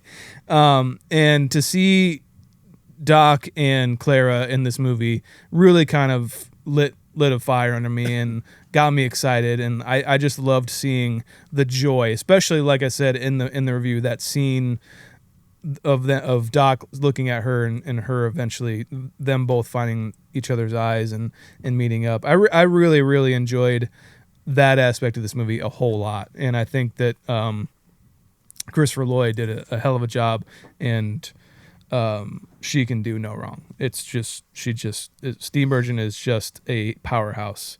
I do like the Western aspect of this movie a lot. I think it's actually a fun sort of Western. They do pay attention to that. A lot of especially because a lot of the side characters, like we're talking about, like the peanut gallery dudes, like those 3 dudes, and on top of the bartender as well. I really like that gave this 1885 version of Hill Valley a lot of character, especially being the Western that it is. I do unfortunately still think that it's the less of the 3, but it's still Back to the Future. It's still Doc Brown. It's still Marty McFly. It's still everyone else. It's still Hill Valley. Still the fucking DeLorean. And you get so many other cool surprises and cool characters. I'm going to give this a 7.8. 7.8 for the Sean. AJ, what about you? Well, I'm also seeing 9.6 for both Back to the Future and Back to the Future 2 on mine. I feel like I didn't give Back to the Future You know 2. what probably happened? I bet you when it last updated, it just made the same scores. It took Back to the Future 1 and just put them on Back to the Future 2. I will make sure those are updated. Okay. Here is your current standings. Give me 1 second here. Okay. Sean, you were an 8.5 on 1. AJ, you were a 9.6 on 1. AJ, you were a 7.8 on 2. Sean, you were an 8 on 2. Okay. This makes sense. 7.8 on number 2. Then I think I am. This makes a lot of sense for me, actually, because now in my wiser years, as I like to say, I think that I do. Like when I was a kid, like I was all about number 2. I think that's a pretty common story for folks. But you rewatch this one, and I think that there is something to be said about, number one, they made these in such quick succession. They filmed them together, and they're really 6 months apart. And the only thing that really gets me, and maybe why I am about to give this score, is number 2, when they compacted that like preview into the end of number 2 about how it's going to the West, for some reason that like kind of grinds my gears, man. Agreed. It felt like made for TV filmmaking. The trailer's really bad for this movie. Yeah. Too. It's like not going to good. the Old West, everybody. We're gonna end the story. It's a bad trailer. It's not good. Terrible trailer. Yeah, and so it does. It made it feel like very made for TV for me. And then you get into the third one, and it's there. The quality is there, and it feels a lot better, I think, because I think that there's a lot more practical effects going on in this one rather than how much they tried to do digitally in number 2. I think it just ended up working out better. And the addition of Mary Steenburgen and then on top of an already great cast, I just think that it actually falls into a higher spot for me. And that means based on where those two are at, I'm going to give this one an 8.1. Nice. 8.1. If you'd asked me in 1990 where this fell, it would be the third best of the series. If you asked me 10 years ago, I think I would have come around and told you that 3 is actually better than 2. And I expected myself to get that out of this, but I didn't.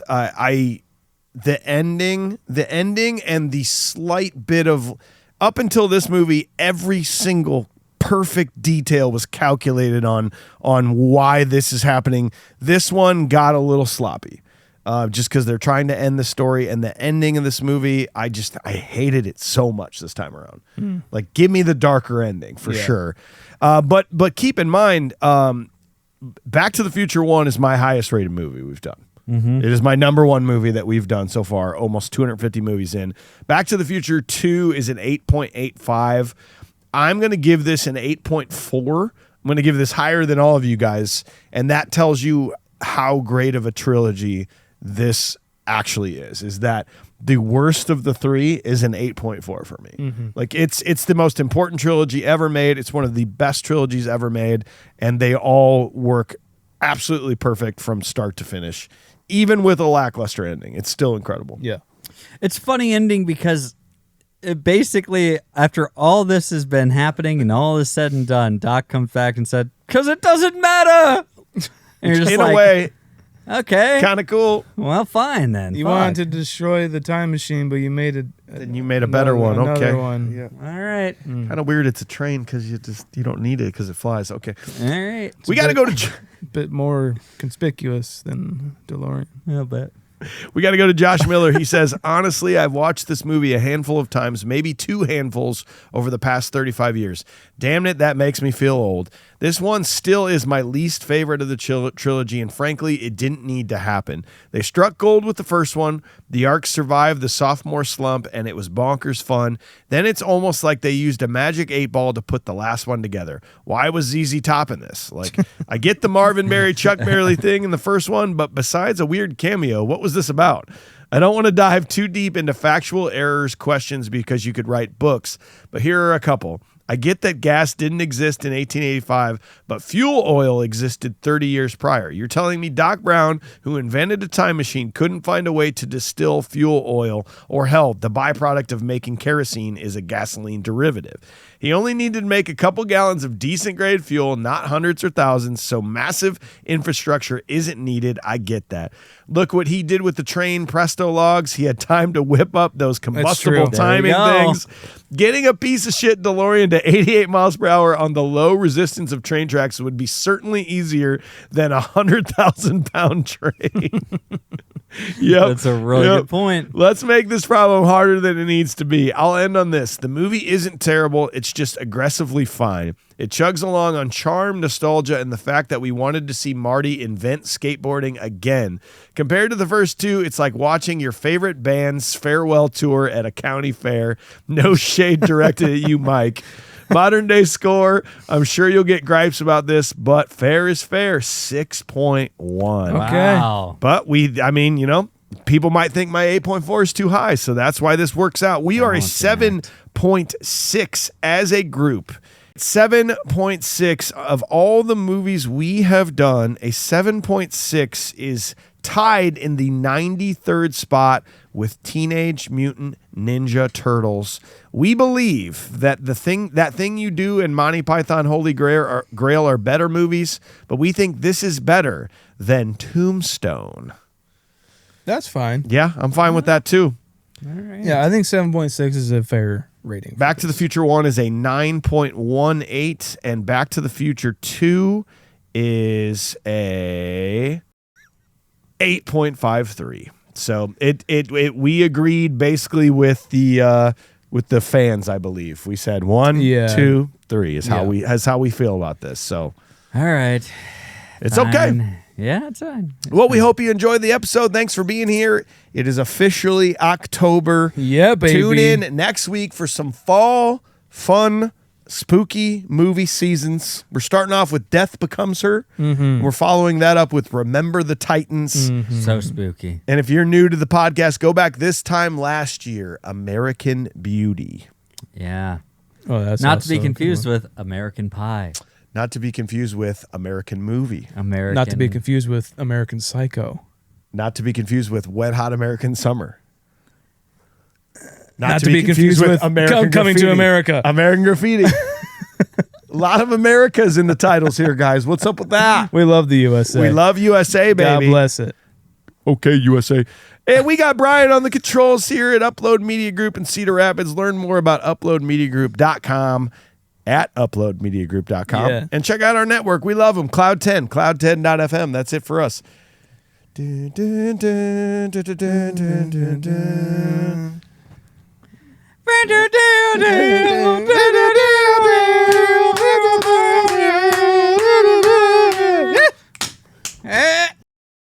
Thanks again for listening, guys. We really appreciate it. Make sure you're checking us out on YouTube here in the studio, hanging out with us live and in person in the studs. Check us out on social media. Search for Confused Breakfast at Confused Breakfast anywhere on social media. And please leave us a review. 5 stars on any platform that you're listening on. Write us a comment on Spotify. or on Apple Podcasts, write us a review. We love to read them. Go to confusedbreakfast.com as well to see the merch that we have. You can see the shirts. We have new shirts up there. It's awesome. I believe it. You can go to confusedbreakfast.com as well to see the ratings of the movies that we have covered. You can see AJ's ratings. You can see Mike's ratings. And you can see my ratings and the show's ratings overall. Goodbye. I love you. Thanks to Brian on the controls here at Upload Media Group. Learn more at uploadmediagroup.com. And learn more about our network Cloud 10 at cloud10.fm. We love you so much. Go on to the next video.